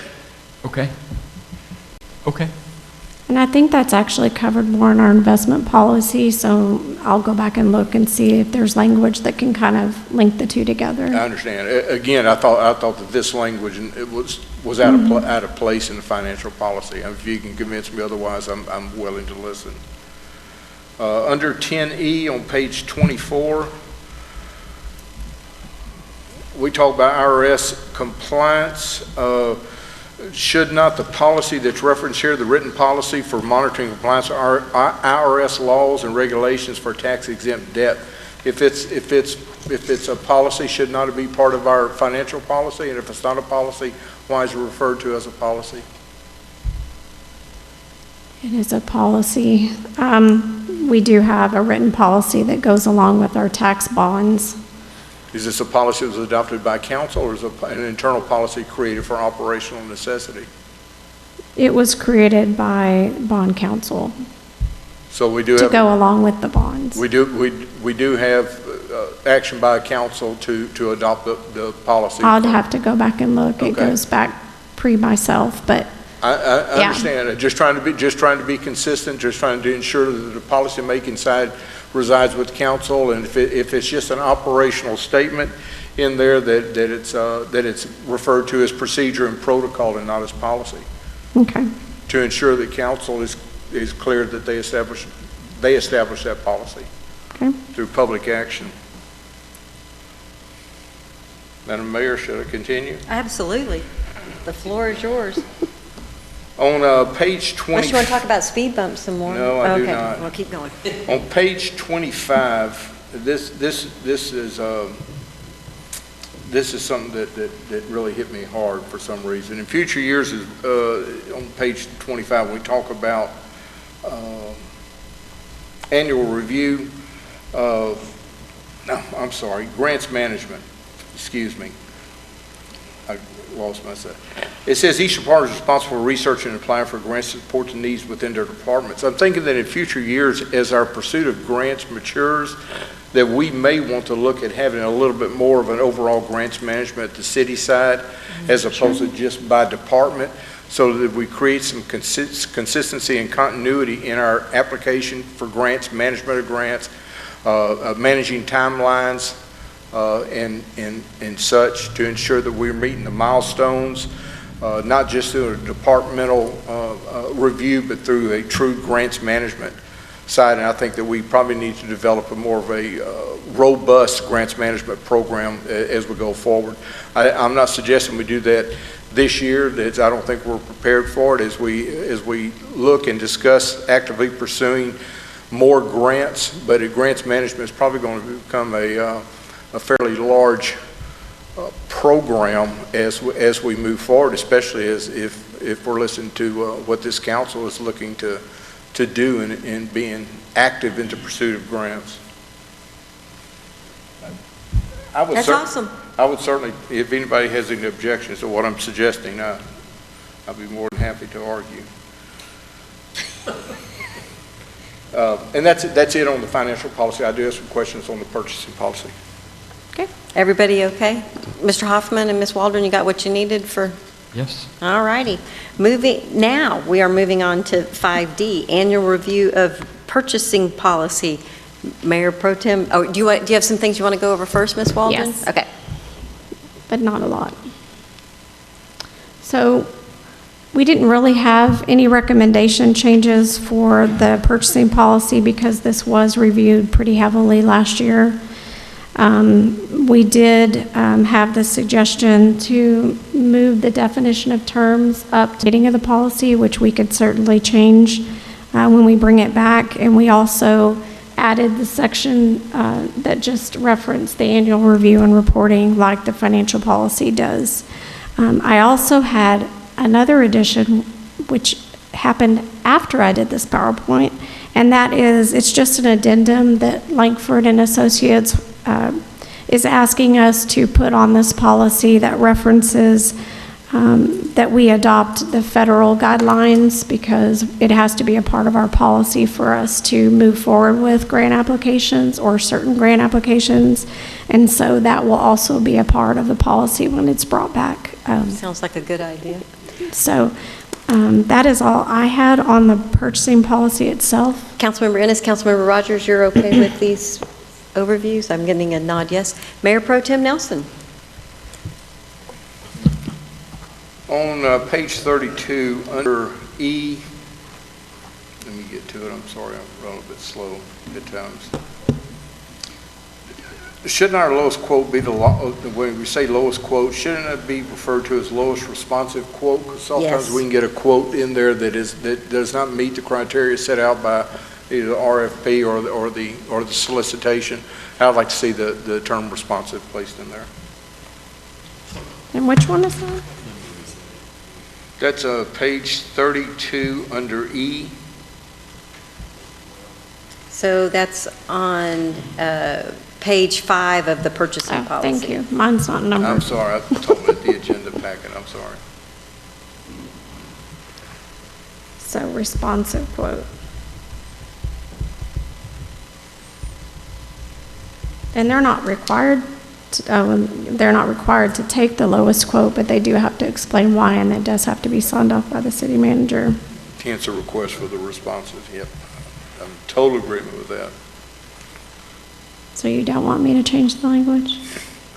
No, I'd like to see responsive in there, Okay. You would yes. like to see the word responsive Gotcha. added.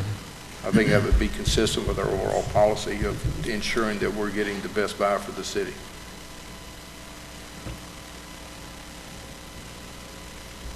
On page 35 under J,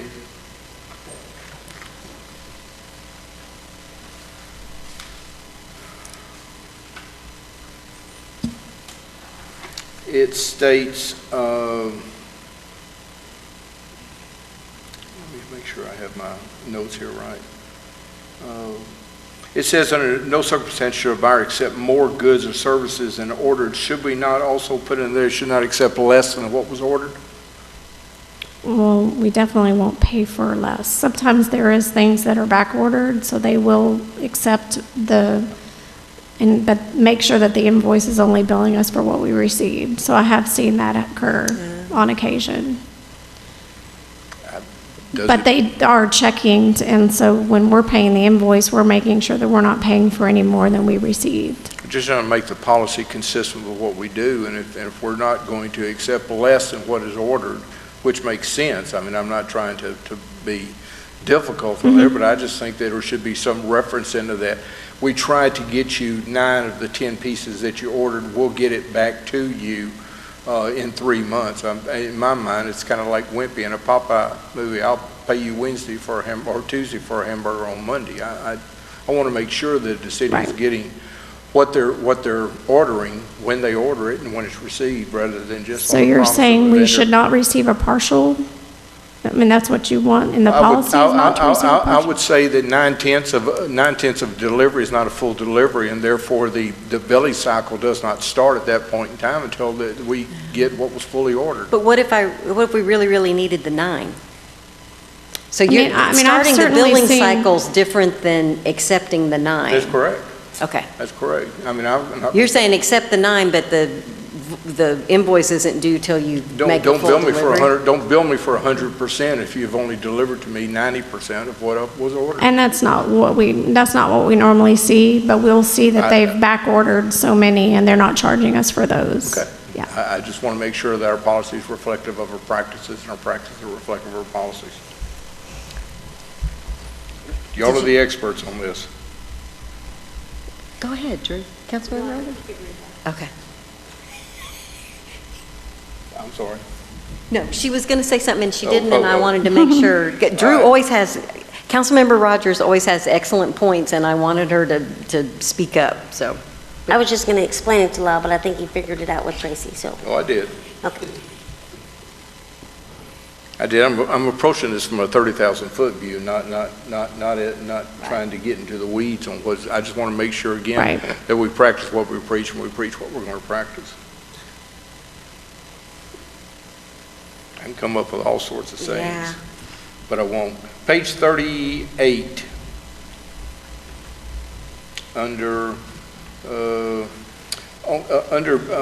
disposal of property. Do we avail ourselves of the services provided by agencies such as Public Surplus that have expertise in auctioning off equipment? Yes, we do. We use Gov Deals.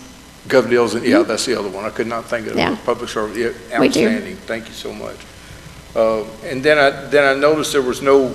I know we're going to hit it under the next agenda item. I'll hold off on that. Go ahead to your next agenda item. Council, are there any other comments on the purchasing policy? All right, moving on, item 5E, annual review of the purchasing card policy by City Council. I'm noticing that this, if I'm reading reading the report correctly, it hasn't been reviewed in several years, has it? It hasn't been updated, correct. Okay. All right, turning it over to you, Ms. It was Waldron. updated in 2016 when we added department cards, and we added quite a bit more language at that point. So one of the things you'll see is we will be adding the annual review on that as well. A couple of things that were changed, a lot of it is fairly minor, but it's putting it in line with our current practices. We did want to link this policy to the purchasing policy, because just because they're using a card doesn't mean it usurps the purchasing policy. That still overrides everything that we purchase. We added supervisors with cards and directors with cards. Otherwise, it's just a department card that's issued.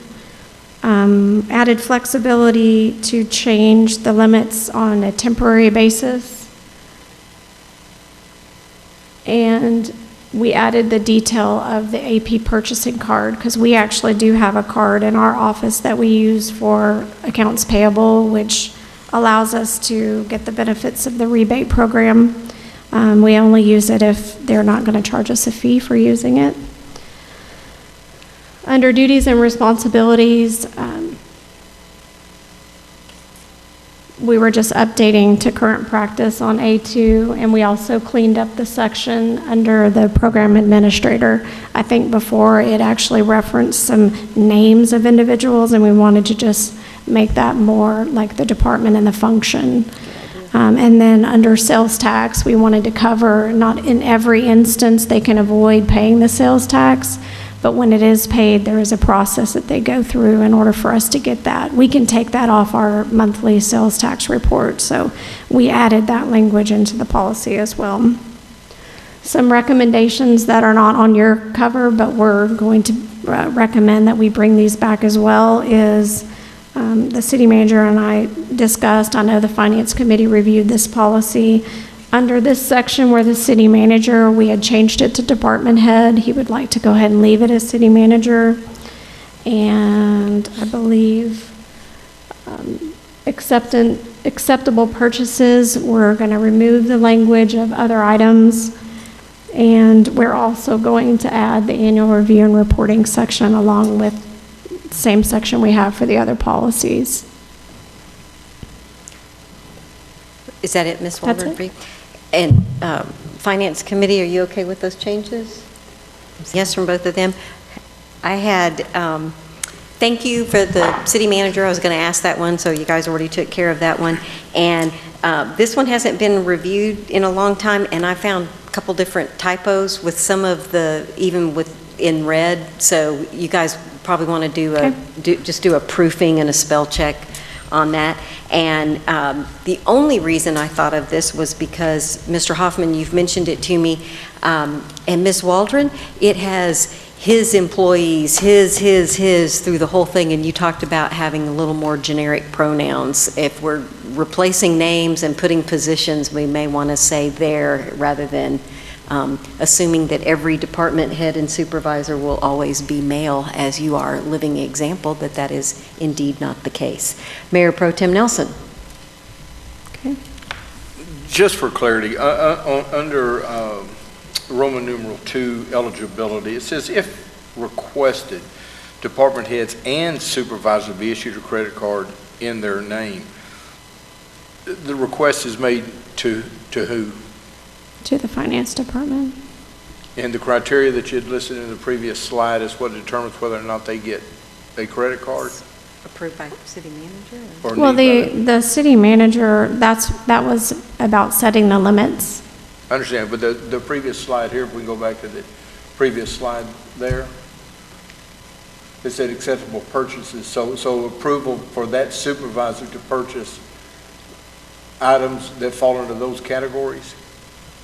I'm just trying to determine, we're in a city of what, 9.5 square miles? Mm-hmm. And we have how many credit cards issued out to staff? We have 31, and that includes the AP card. I'm trying to make a determination of, do we need that many credit cards floating out there? So one of the things we are looking at, we have some issues with the current card program we're using, and we're looking at moving to a different card program. One of the things this new program offers is basically a one-time, they call it like a virtual card number, to where you can issue it just for a purchase, and once it's used for that purchase, it's no longer. And so we're going to look at the cards that we have and start meeting with the departments to determine, is this something that if we had this other process available, we wouldn't even need a card. We could just issue a virtual card for that purchase if they needed to go order something online or they needed to make a purchase. It would eliminate the number of cards we have out there, being able to use this other resource. It just seemed like there'd be a better control factor in place with less number of cards out there, unless it was a true operational or public need for various employees. So we increased the number of cards when we added the department cards, but it also eliminated accounts all across town, and how many POs and how many invoices were being I mean, we looked at holistically, did this make sense to do smaller purchases with a department card where you're just reconciling that one statement each month versus we were having people charge at Walmart, charge at Lowe's, charge at O'Reilly's, charge at, I mean, we were looking at the whole system and the whole AP process. And so that's why we increased by adding the department cards. But I think this virtual card is going to be very helpful, and it's going to allow us to just issue that for that one time, and it doesn't require us to have a card I'm really happy sitting to around hear in that. available. I realize that I may be pulling drag on this, but once I read that, I recognized that there was a lack of control or a potential lack of control in managing those purchases. Mayor Pro Tem Nelson, I think Councilmember Ennis would like to We weigh in. addressed this, Mayor Pro Tem, with the city manager. That was a concern of ours as well, and he said the amount of cards we have out is not unusual in a city operation, so we kind of blessed it and released it. But And they do have controls on them. I mean, so they do have limits set on them so that they can't just go out and, you know, they have daily limits, they have monthly limits. So we do have some controls in that way. The department cards are issued, so they're issued out. If someone says, I need to go get something and that's approved, they're issued out and then given back. So, I mean, I feel like we have good controls, but of course, the more you have out there, you know, the higher that risk is. In this hacking world, anything we can, right? But I'd it's all like a the balance. virtual option because it allows kinda them cool. to still be, it allows us to still be flexible and allows the departments to continue to move forward with what they need, and we're not holding them back, but it also is more secure. And the purpose Yeah. of my questions were not to take anybody to the task. I think y'all have done an outstanding job over the past 3 years. We've really done a lot of work on our financial policies, and there's still work to be done. We have a city manager who's only been in place for less than a month and what all like that. But I would be remiss if I did not ask these questions or concerns, and I really appreciate the responses. It's almost like you do this sort of thing for a living, Mayor Pro Tem Nelson. Thank you very much for sharing your expertise. All right. Mr. City Manager, Ms. Waldron, everybody's cool? You got direction? Excellent. All right, moving on to item 5F, receive and discuss questions from council regarding fiscal year 2021 proposed budget. Do you guys have something prepared for us? I think we do, right? We do have a couple Yes, items. Mr. Hoffman or Ms. Waldron? Okay. Ms. Waldron. I'm still up here then.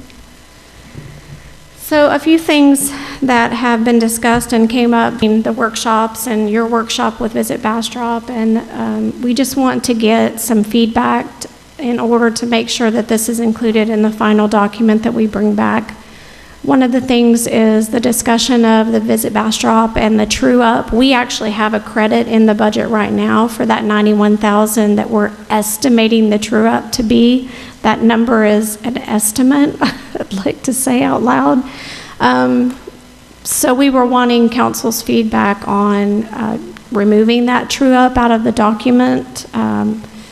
We understand that it might be just a waiver on the contract itself. So, correct me, keep me honest, but I believe in the contract doesn't happen till April because we got to get all the way through. So, and that's what you're saying if it's an estimate, because we'll eventually know what the number is. That's right. It's based on projected revenues at this point. Sure, but the request from Visit Bastrop is to not be having to write a check out of their coffers, and I think we all heard that. So, in the interest of time, without having to completely re-go over all of that, and Councilmember Rogers is very happy I just said that, I'm going to start on this end. Is anyone opposed? And I know we need to come up with the correct verbiage, and that's why we have a fantastic city attorney and city manager, and they'll come up with the right words, because we're not forgiving it. They haven't done anything wrong. There'll be words that say this is a one-time thing, this is COVID related,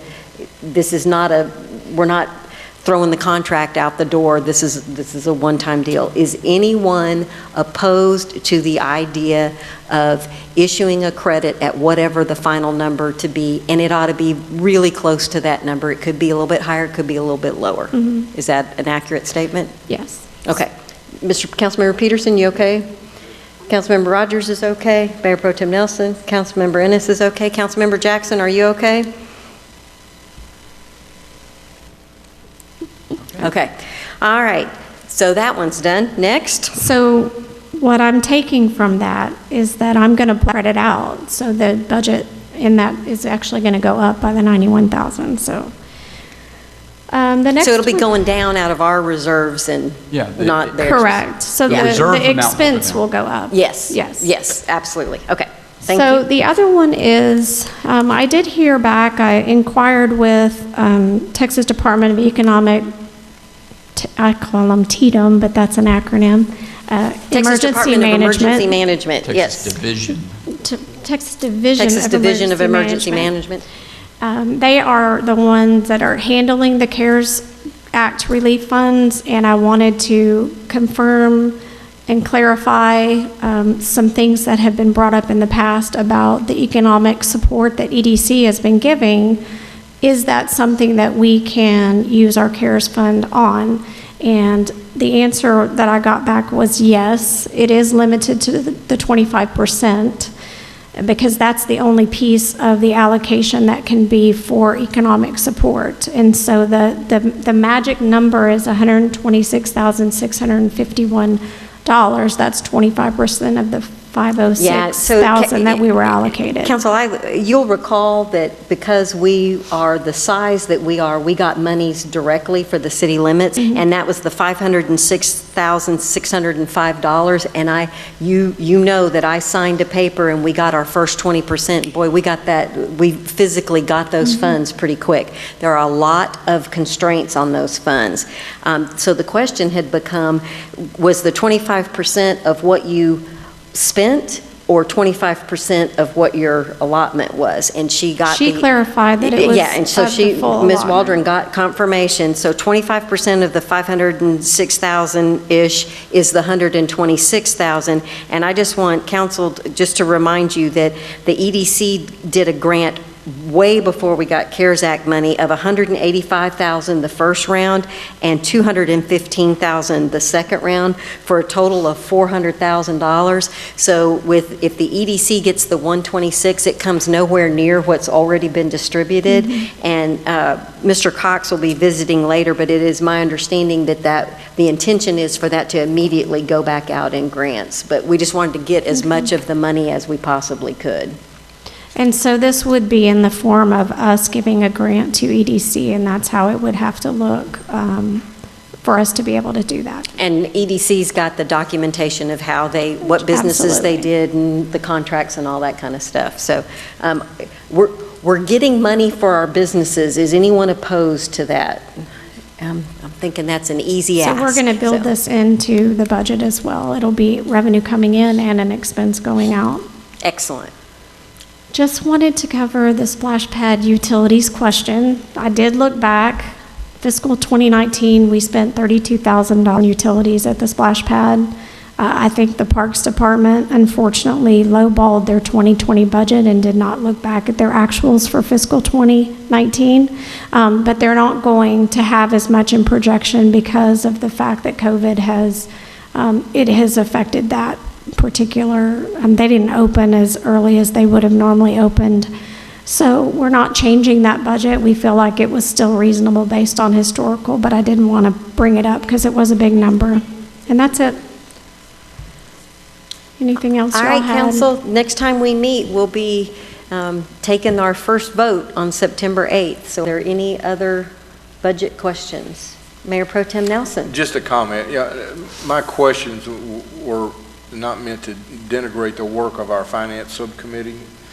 Councilmember Rogers, Councilmember Ennis, I remember their names. I want to call them Drew and Bill, but I wanted to be right.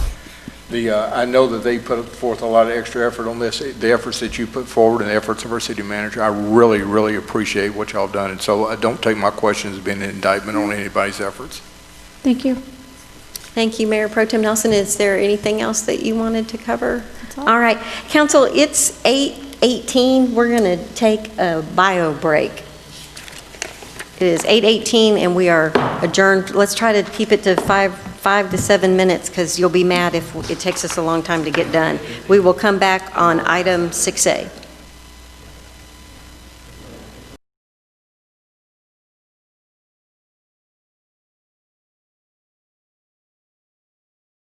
Colin, we good again? All right, it is 8:24 and we are back in regular session. Council, we're really doing good. It shouldn't take a whole long time. All right, we're on item 6A, discuss developing a plan for the rodeo arena at Mayfest Park. Mr. Job. Thank you, Mayor and Council. I just want to start by saying that we don't do a lot at the rodeo arena because we're not resourced for that. But we do have open ride, and maybe a lot of you know that, maybe some of you don't, but I wanted to make sure everybody here does know that. We're actually set up for open ride 4 times a month. Since January 2018, when we started that, we've had 104 of those. It hasn't rented much this year, obviously with COVID, just 3 times the year prior. And then I have some average man hours that we spend on maintenance out there is about 11 hours. The tractor hours for those open rides is about 4 hours a month on average. An hour each time. So per month, average of 4 grooming hours, which is an attachment, a groomer. And 11 hours per month? Yes, for maintenance and man hours. Overall, the cost for maintaining Mayfest Park as a whole, including the rodeo arena, is about $10,000 a year. It's $9,529.92 on average. So before we get started, it is an expense. I know we've had discussions about what to do with it, what not to do with it. We have some ideas that the Parks Board has vetted. I know there's been discussion about something simpler to do. And we've had discussions about developing RFP like we've done in the other parks or things of that nature.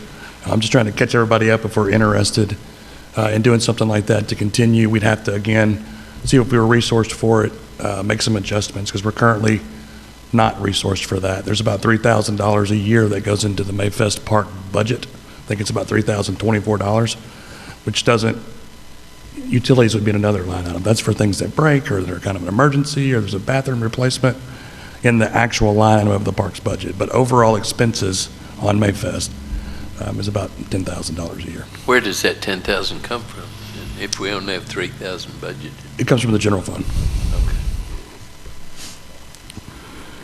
What line item? I would have to look that up for you because I don't have it right in front of me. Okay. I was trying to position it in my mind. Yeah, it's actually just, if you look at the line item detail, it says Mayfest Park. Okay. And that just maintains I don't have the number in front of me, but that's actually where it's at. And that was looking at the proposed budget. So now that we've gotten that out of the way, let me get to the presentation of what the Parks Board saw and what their recommendations were. So we asked them to come back with some ideas, right?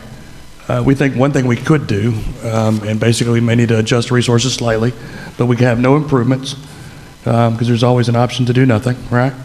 And we can have staff promote some barrel routing events or something like that each quarter. We'd have to go back, put our heads together and see what we can do. But it's certainly an option to get something moving right now. We've talked about keeping the structure, right, adding more seating, adding some playground areas, things of that nature. Colin, will you put that up on the screen so we can see it?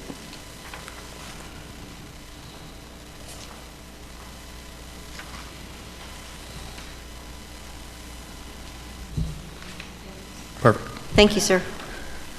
So one of the ideas was the rodeo arena restoration and making it a multi-purpose venue, which really is keeping the rodeo structure there, but in making improvements. We'd have it covered, we'd do things of that nature.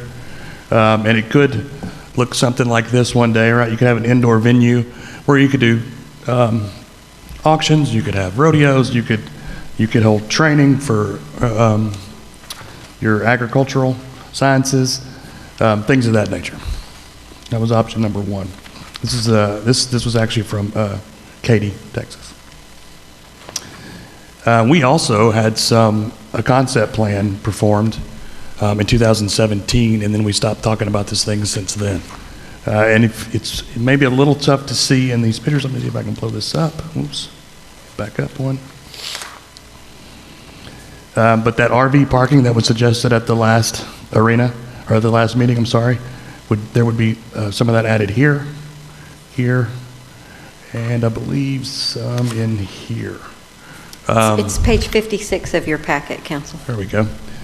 So that has been an option in the past. We have talked about that, but again, this is a covered arena, making a few improvements. You can even see in that far corner, we took into account the location of the new county agricultural building, right? On the far left corner of your page. We've talked about a green space and amphitheater, which everyone seemed to think was a great idea. Again, this is something to look like that. This is Centennial Park in Midland. I personally like this one. It's got a lot of green space. It's got some nature. And it's also got a venue where you could host events. Again, this is a little more advanced amphitheater and concert venue, which also has parade grounds, things of that nature. A disc golf course has been discussed. This has been discussed quite a bit at the Parks Board level. I'm not sure that's exactly, if this location is the exact one for that. I hear that if you're a disc golfer, you really like a lot more topography changes than what Mayfest can offer. It's pretty flat over there, but it is an option that we could certainly add. And here's a picture of what that could look like. I will say, growing up 2 foot above sea level, we had a disc golf course and everything was flat there and it was just fine. So that's pretty much, we didn't have hills everywhere. You have low standards for That's disc right. golf, is what you're saying. That's correct. There's also the option of a food park venue, a food truck venue, sorry. And that could be something that's similar to the hookups for camping, RVing, things of that nature. But this is the inspiration from Austin, Texas. Could be a cool place to just hang out, have some playgrounds, have some nature. It's certainly worth exploring. There was also a discussion quite a bit of a city-run sports complex. This has been, again, talked about extensively at the Parks Board. And it is actually their second choice if we decided to do something, right? So here's an example of one, Veterans Park Athletic Complex there at College Station. You can see football, multi-purpose fields, baseball, the whole, there are a lot of communities that have invested in something like this. It really does drive tourism and certainly brings value to the city. But again, it's just something that we need to discuss. Recreation Center, which was for indoor recreation, which was the Parks Board's #1 choice. And again, we've had this discussion multiple times since 2017. There will be a recreation center at Mayfest now, basically with what the county's putting in, but it's also a shelter. And I don't know that it's this type of recreation. It's more for ag use. You should be very careful calling that a recreation center, Yeah. because it's going to be offices for Tex Ag. It is not going to have Yes. a pool in it. It is No, not I going to agree. be available. You didn't mean to say that. Well, yeah, that's what I'm saying. It's not this type of recreation with pools and classes. What it is agricultural sciences and a place for those kids to recreate with their animals, things of that nature. That's what they're calling a community center. How about that? Let's call it a community center. So again, for spin classes, you'd have some indoor swimming. You could have some aerobics classes, things of that nature. With that, I'll take any questions. Councilmember Rogers? Did we have ideas for funding any of these nice dreams?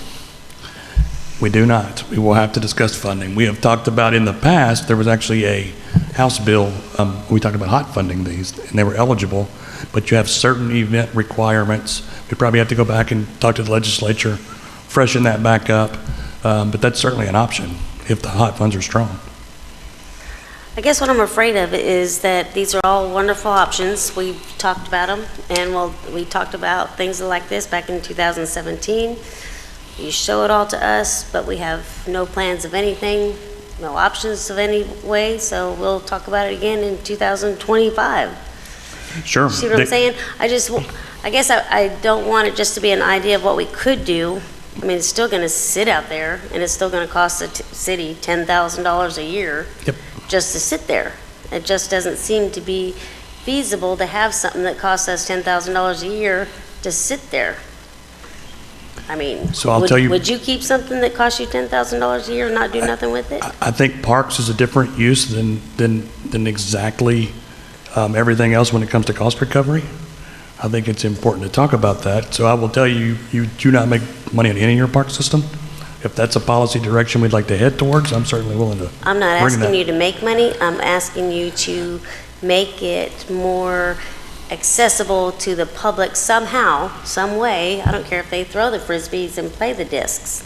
I just see us having a park, and it's something we're paying to keep up. I just would like to see the land created some way that the public can use it a little bit better in any direction. I don't disagree. I think with what I talked about, you've had 104 open ride days. The participation is very low. Yeah, I Maybe agree. rodeo's not what the community's interested in anymore. That's why we're bringing you these options. If it's something that looks appealing, we can certainly approach any of them. The Parks Board picked their top 3.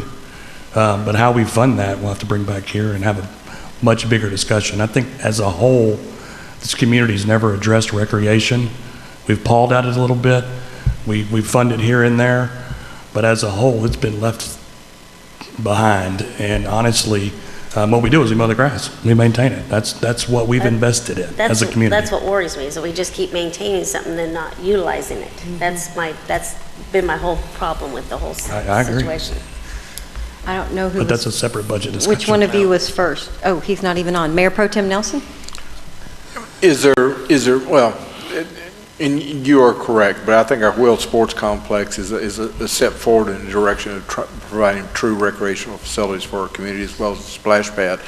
My question is, would it be feasible to take the 3 suggestions from the Parks Board and solicit public input, either through our website or through other social media, to make a determination of what the community thinks might be a good idea, so we can get some sort of idea what direction to move toward, whether it be entertainment or sports, or even an adjunct of the rodeo?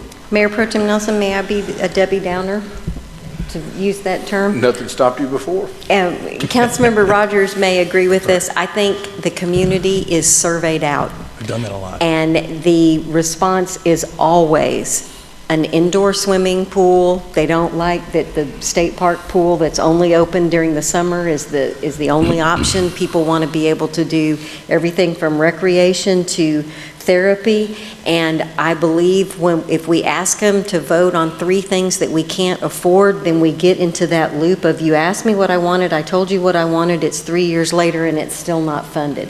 So I would slightly revise the request that maybe it comes to either through Langford or through other means. I know I was going to specifically mention that with COVID, we heard from Visit Bastrop, folks are looking for things to do outside. And can we, I know the Hogg Foundation, I know St. David's Foundation, there's a lot of grant money out there geared towards health. I heard this week, and I can't quote my source, and I don't know exactly, if we're not the worst, we're one of the worst counties for diabetes in the state of Texas.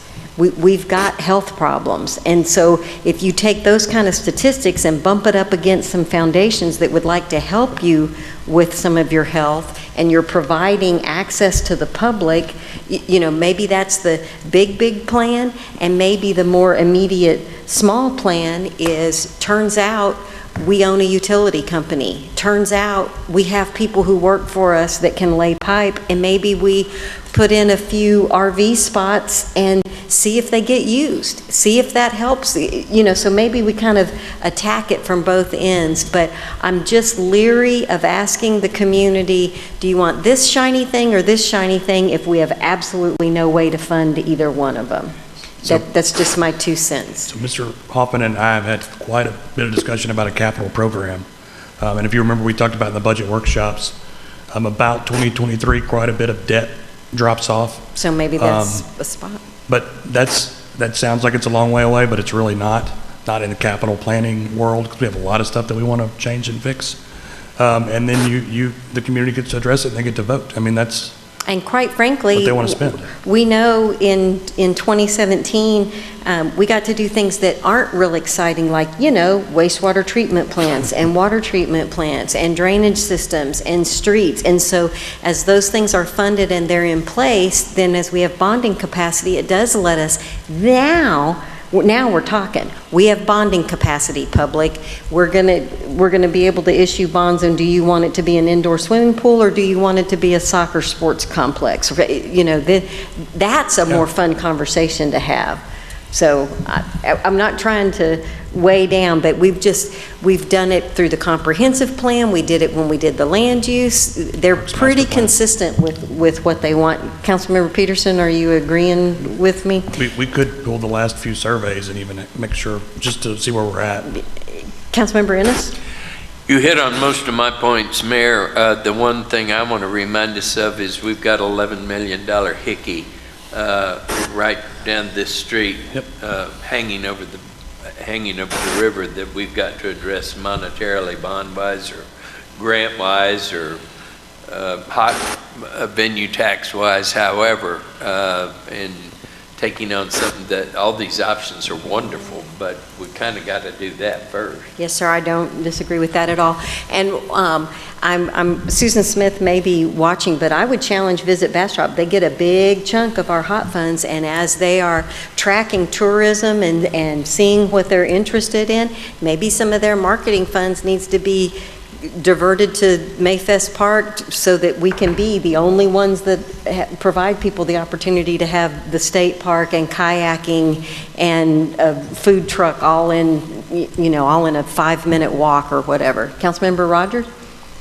I was only going to weigh in with Mayor Pro Tem's about the survey, which kind of linked into with you. I agree with don't ask the public unless you have the funds, but asking them at the same time, okay, how much money do you want to spend on this, and where do you want us to come up with it, will be at the same time, so they just don't see the pipe dream. They also see, okay, I'm willing to pay that, but are you willing to pay for this? So you want that conversation to be at the same time, like the mayor was suggesting. That way they don't just think you're going to do it right this second.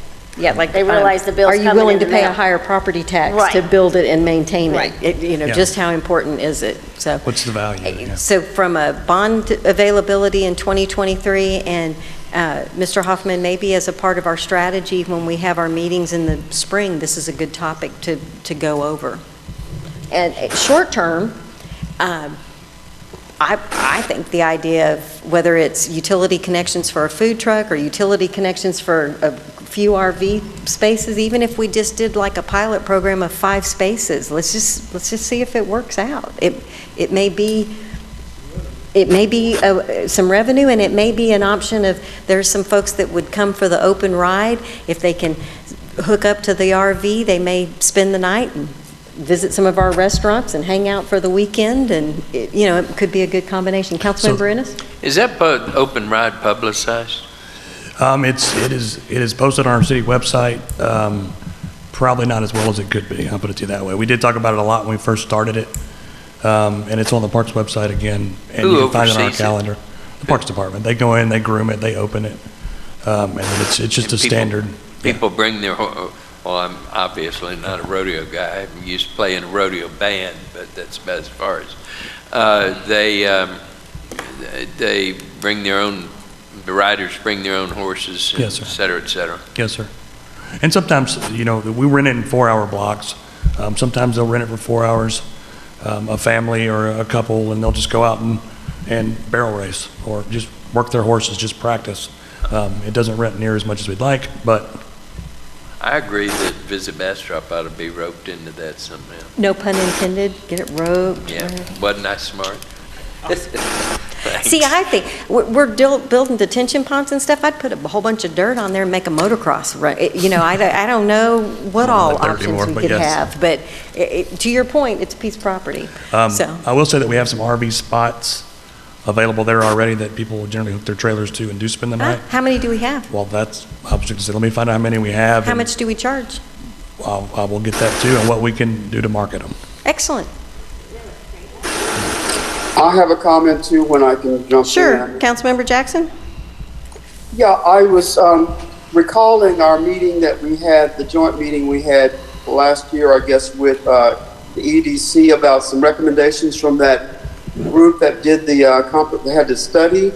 And I seemingly recall them mentioning about the sports complex and how we were missing out on a great opportunity with something like that. And then the funding that would come through from the hotels and things. And we have a lot of people that travel throughout Central Texas to go to these sports complexes and do these select teams and all of that.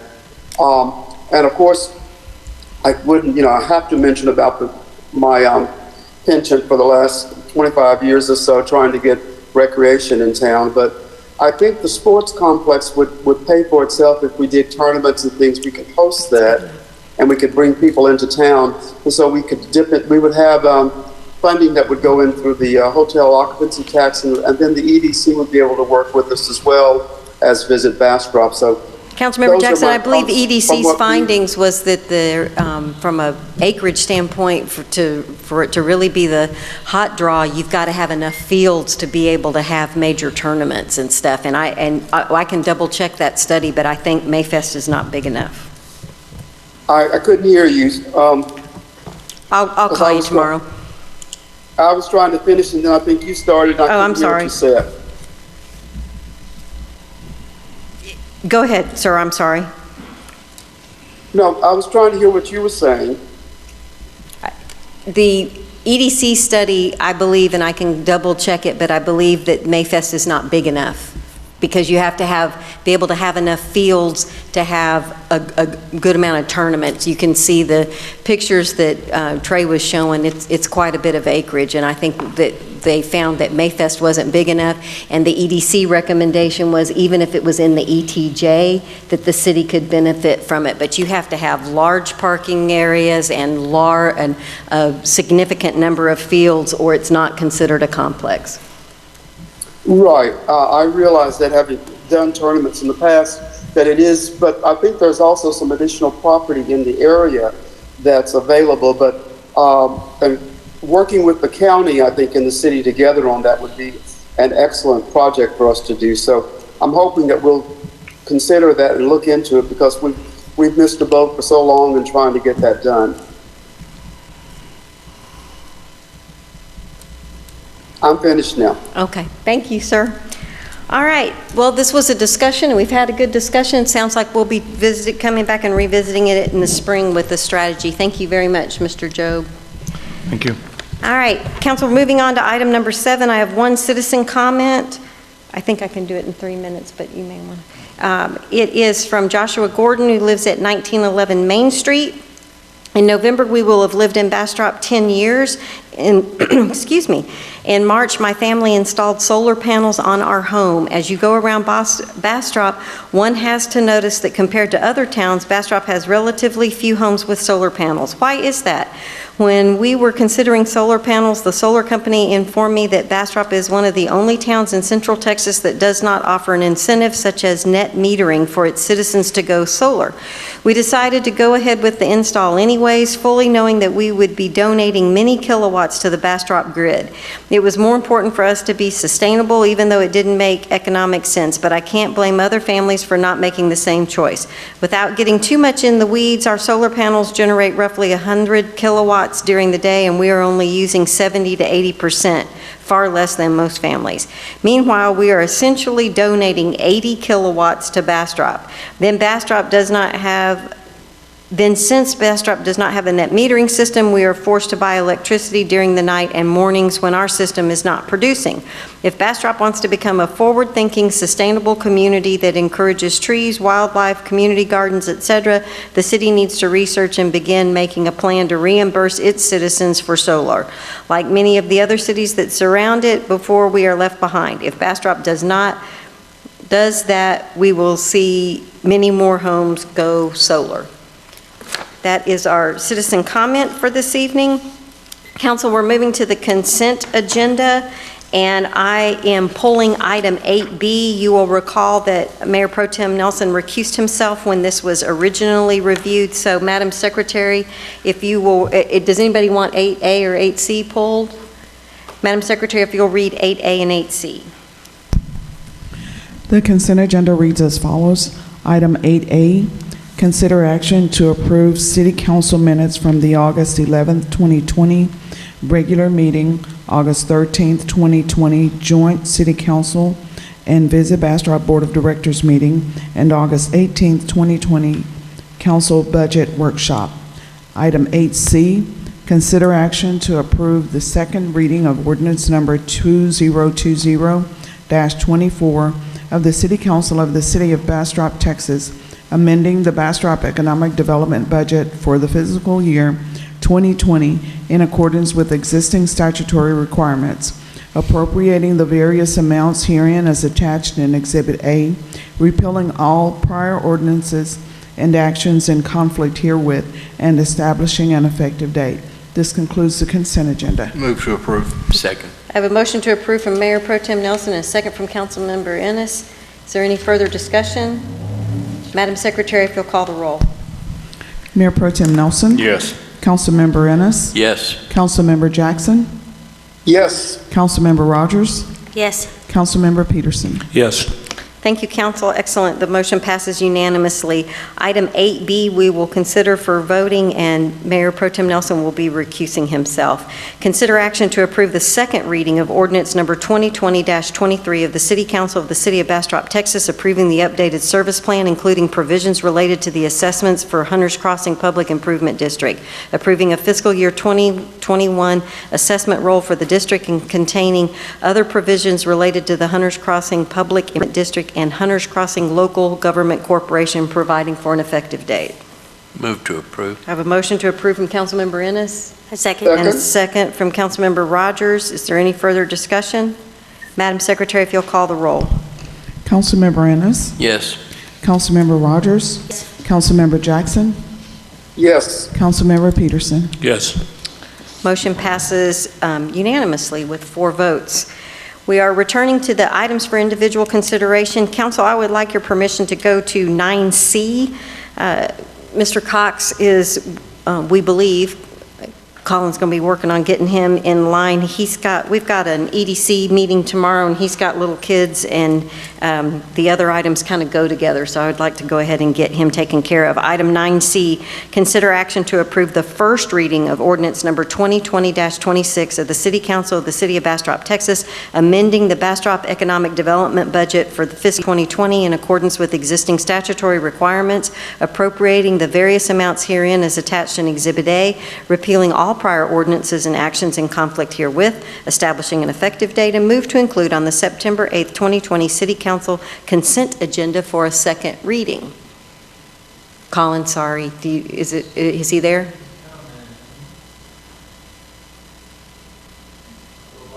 There's Mr. Cox. Hey, Cameron. You're muted, Cameron. Okay. There we go. Thank you.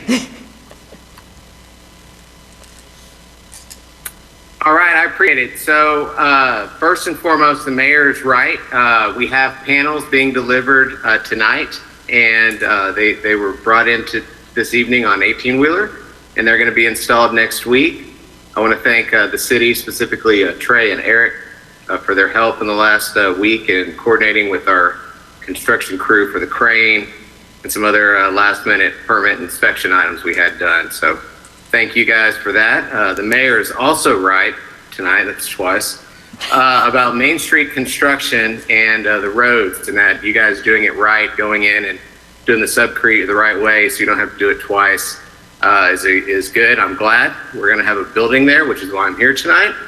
And what you guys are doing with the street is exactly what we're doing with our building, which is why I'm here tonight requesting a budget change for this project.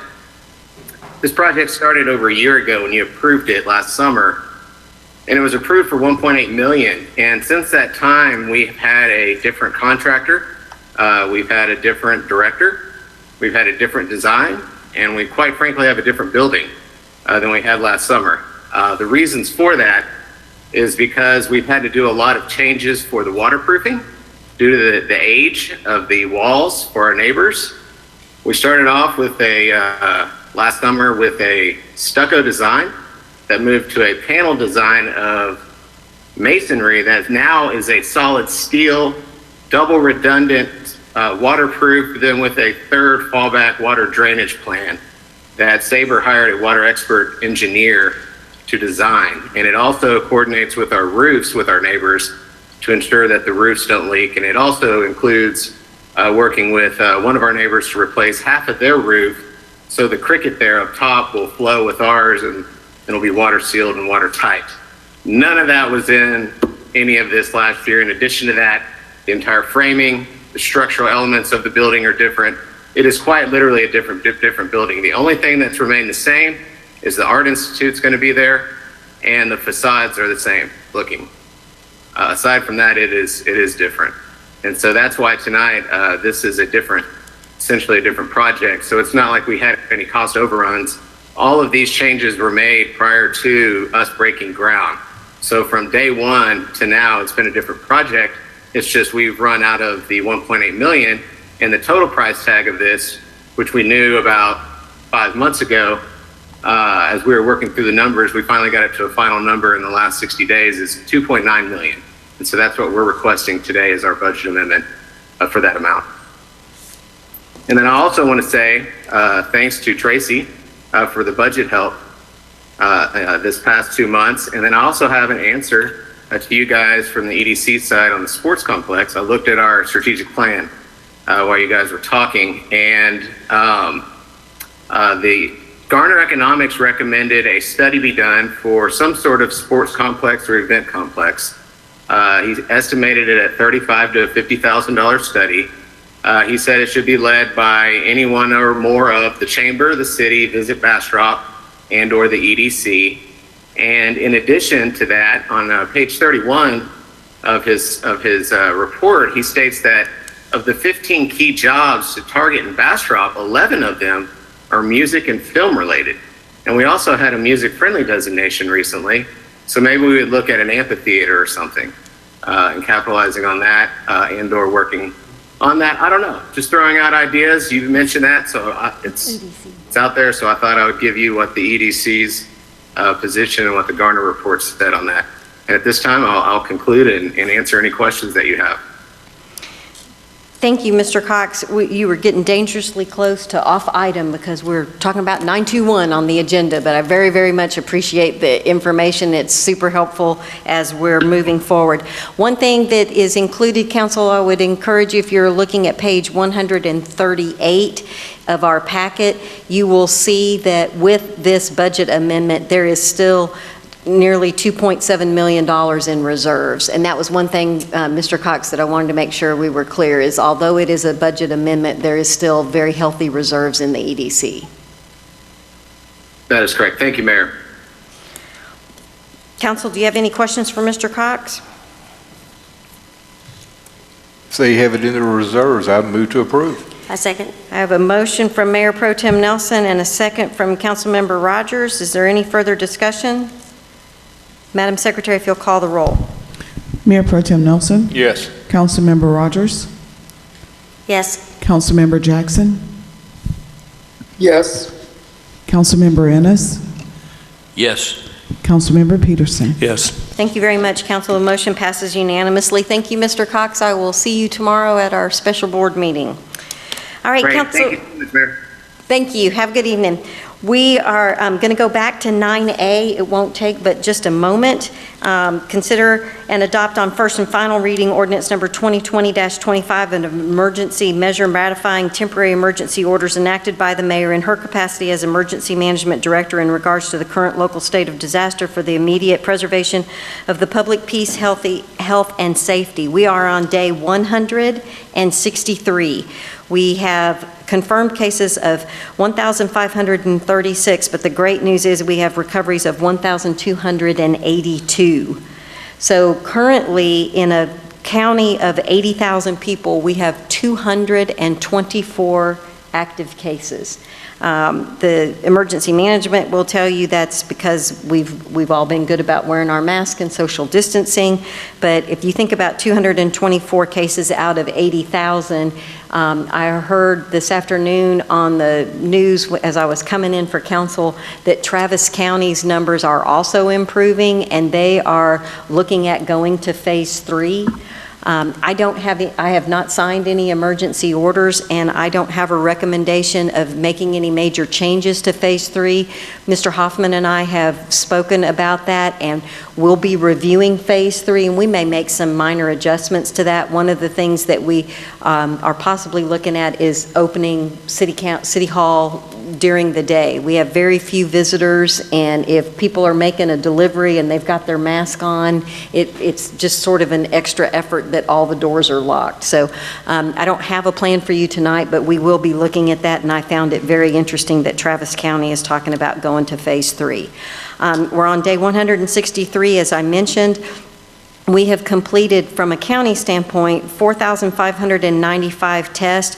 3,241 of them have been completed at the Mayfest Park. So, Councilmember Rogers, the Mayfest Park has gotten more use since March than it has in the last several years combined. They are hoping, it looks like they'll have plans, the contract signed with St. David's, and I believe they're anticipating having that site up on September 1st, which is Tuesday of next week. I would just say next week. So that will be a site here in Bastrop. And the portals have been updated. So if you've got friends or family that live in Bastrop County that are needing to be tested, that portal is a really good option for them. Giving you just a couple other statistics and one really kind of cool announcement. The Library Center, even though they're doing it virtually now, they have answered 2,601 phone calls since this started. The good news on that one as well is the phone calls last week were down to 48. And at this point, the phone calls are, I need help paying rent. I need help with groceries because I've been out of work for several months. And thankfully, we've got community organizations that are able to step up and help with that. The last thing that I would like to cover is on Friday, August 28th, and Saturday, August 29th, at the Cedar Creek United Methodist Church, TEDM, the Texas Division of Emergency Management, is doing a state test site. You can walk up. It is free, and you do not need an appointment. They have the ability to do 300 tests per day. On Friday, they will be going from 12 to 4 or 12 to whenever they've done 300 tests. And on Saturday, they will be doing it from 9 to 1 or 9 to whenever they do 300 tests. If you go to the Bastrop County Emergency Management page, and I'm sure that we will be sharing that information as well, but that is one of the first times we've had Saturday testing. So if there are folks that are wanting to be tested, you can drive through or you can walk up. So I wanted to make sure that is at Cedar Creek United Methodist Church. So I have no recommendations tonight, but I do want to share that in the next couple of meetings, we may, if cases continue to go down, we may be taking a look at making some minor modifications to phase 3. That's assuming that, if we get if Laura comes running down Main Street, we may be in another group of phasing for emergencies, but we're just tackling them as they come. So there is no action for item 9A.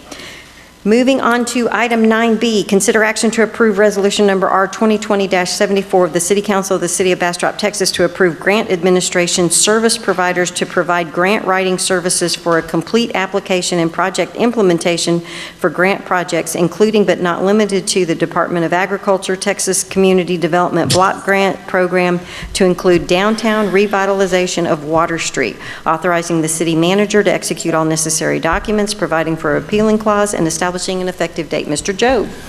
Whew, that is a mouthful. I know, it is. So it's exactly what it sounds like. We're going to apply for a downtown revitalization grant. We We sent off a request to 3 different grant administrators that were certified. We had one response. It was Langford and Associates. So what we're going to do is qualify them, have them submit an application, and see if we get the grant. If we do, it's a $500,000 grant. The match is as much as up to $75,000. It wouldn't be in this fiscal year, but it would likely be in the next budget cycle, the 2022 budget Council, cycle. any questions for Mr. Job? How come we're only doing sidewalks? We could do more, but when we get to the next agenda item, we're going to talk about blight, and blight's described as not having ADA compliant connectivity. So it was a good way to get the sidewalks done. I just saw that road construction and renovation was on the list, and I know the not great state of that road. So I didn't know Yes. if it was contractor, or they think we have a better shot at just the sidewalks. I was just wondering why we weren't going ahead and doing the street. We could certainly consider that. I'd have to talk to Tony about his estimate, but it will be considerably more than 500,000. Oh, well, for then the that would be expense. the reason. Right. Okay. Council, any questions for Mr. Job? I Sorry. move to approve. Motion to approve from Councilmember Rogers. Second. A second from Councilmember Ennis. Mayor Pro Tem Nelson, did you have a discussion item? I had a question. Did you say we was going to apply for 100,000? It's a $500,000. So you're going to apply for the full 500,000? Yes, sir. And so you're looking to overmatch what the minimum requirement is? Yes. Does that optimize our chances? We get more points if we maximize our match. Outstanding. Yeah. Thank you. Excellent. Any further questions? Madam Secretary, if you'll call the roll. Councilmember Rogers? Yes. Councilmember Ennis? Yes. Councilmember Jackson? Yes. Mayor Pro Tem Nelson? Yes. Councilmember Peterson? Yes. Motion passes unanimously. Thank you, council. We're moving on. We're skipping 9C because we've already taken care of it. 9D, consider action to approve resolution number R 2020-75 of the City Council of the City of Bastrop, Texas, establishing the boundaries of the historic downtown/commercial district of the city for the purposes of applying for financial assistance. Councilmember Jackson, you may want to mute we're getting a bunch of feedback. You may want to mute. Oh, he's muted. Is it? We do have Cindy Metro. She may be on there. I was muted okay. already. Sorry, I forgot to mention her in the last item. She's here she works for Langford, and she's here to If we had any questions. answer any questions about Okay. the grant. Yes, All sorry right, about we were that. getting feedback from somewhere, and I didn't know there was anybody else on. For the purposes of applying for financial assistance from the Texas Department of Agriculture's Texas Capital Fund Downtown Revitalization Program, authorizing the city manager to execute all necessary documents, providing for a repealing clause, and establishing an effective date. Mr. Job. Thank you, Mayor and Council. Essentially, for the purposes of this grant, what we're doing is defining the area, and we use the map for it, and I'm sure everybody's familiar with this. It is the Main Street Program area.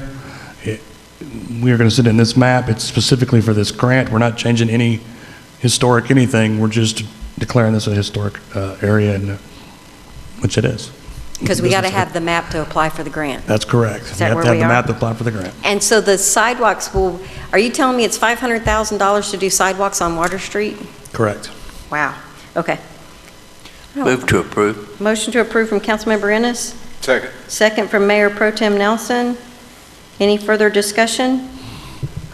Madam Secretary, if you'll call the roll.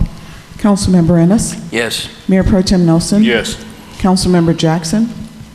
Yes. Councilmember Rogers? Yes. Councilmember Peterson? Yes. Thank you, council. The motion passes unanimously. We're moving on to item 9E, our final individual consideration item tonight. Consider action to approve resolution number R 2020-76 of the City Council of the City of Bastrop, Texas, finding that conditions exist within the designated historic downtown/commercial district of the city which are detrimental to the public health, safety, and welfare of the community, and therefore are declared to constitute a slum-blighted area, providing for a repealing clause and establishing an effective date. So to clarify that, again, we have the map, and you can see in the purple, which we've defined, that's Water Street, within the limits of the project, as the blighted, slummed area. And essentially, the fix for that is to take care of the ADA compliance and improve the sidewalks, because that can be considered by state law blight. so we're not trying to offend anyone with the Correct. blight word, but if we don't say it's bad, we don't get money to fix it. That's right. It's all about applying for the And grant. council, I will remind you, several months ago, we had a citizen that lived on Water Street that came and said, we're just abandoned, nobody takes care of us, our street's falling apart, and I'm going to call her tomorrow and make sure she knows we're applying for the grant. Mayor Pro Tem Nelson? I want to commend staff for looking at these alternative funding sources, and with that, I move to approve. I have a motion to approve from Mayor Pro Tem Nelson. Second. And a second from Councilmember Rogers. I'd like to add the comment, I'm very appreciative of Rebecca looking into it and Ms. Waldron. And council, this is one of those things that was a team effort because the grant opportunity was sent to her by Jean Ryman-Schneider from BEDC. So we're all looking out for each other, and that's working as a team, great things happen. It's a super quick turnaround. Madam Secretary, will you call the roll? Mayor Pro Tem Nelson? Yes. Councilmember Rogers? Yes. Councilmember Jackson? Yes. Councilmember Ennis? Yes. Councilmember Peterson? Yes. Thank you, council. The motion passes unanimously. Council, we're moving into executive session. We have 2 items scheduled for executive session tonight. We did this afternoon, that's not true, last night at 7:13, we received a citizen's comment on agenda item 10A. The city attorney has recommended that I read this as the citizen comment, and then we will be going into executive session to talk about item 10A and 10B. So I'm going to read the citizen, I'm going to read item 10A first so you know what the citizen comment is about. City Council shall convene into closed executive session pursuant to sections 551.071 and 551.072 of the Texas Government Code to deliberate the acquisition of property associated with Fairview Cemetery. I'm not sure if I can do this in 3 minutes. You might want to. This is a comment that was received yesterday evening, well ahead of the deadline, from Robbie Sanders, who lives at 1402 Main Street. To Mayor Schrader and council members of the City of Bastrop, thank you, Mayor Schrader and council, for hearing my comments. They are in reference to agenda item 10A, which is, quote, deliberate the acquisition of property associated with Fairview Cemetery, close quote. When Stephen F. Austin's colony, Bastrop, was surveyed in 1832, Fairview Cemetery was placed on the exact same spot where it is located today. Now, 188 years later, it is still there, while other landmarks from our colonial days are gone. It was awarded a historic cemetery designation by the Texas Historic Commission in 2003. Fairview is beautiful and is a place of honor, dignity, and respect. Is that you, Trey? I believe we all appreciate the unspoiled view from the highway as we drive by, and also the peaceful and well-groomed grounds inside the cemetery gates. The property under discussion in item 10A fronts Highway 95 and is surrounded by city-owned property on the other 3 sides. One of these 3 sides is contiguous to the cemetery grave sites. The property is zoned mixed use, which allows everything from apartments and liquor stores to bail bondsmen and restaurants with party venues, all built to look like a house or houses. While these type businesses are welcome in our community, they are not appropriate in this particular location. It is possible that burial sites and funeral services will abut smelly trash cans placed at the back of apartment buildings or restaurants, or that grieving families may be disturbed by indoor-outdoor wedding, graduation, or birthday parties at business offering that venue. There are several types of businesses within mixed-use zoning that may prove unwelcome to adjacent grieving families. The city owns all the property on the 3 sides of this lot. We now have an opportunity to secure the final piece of property for expansion if needed, while at the same time protecting the view of Fairview as seen from the highway, as well as preventing unsightly and unwanted activities that will degrade the dignity of those who are buried nearby. Please take this opportunity to buy this property, which in turn will protect the dignity of those buried within our historic cemetery and will assure there is land for future growth. Thank you, Robbie Sanders. Council, the other item we will be discussing in executive session is item 10B. Is that true? Do we have 10B stuff tonight?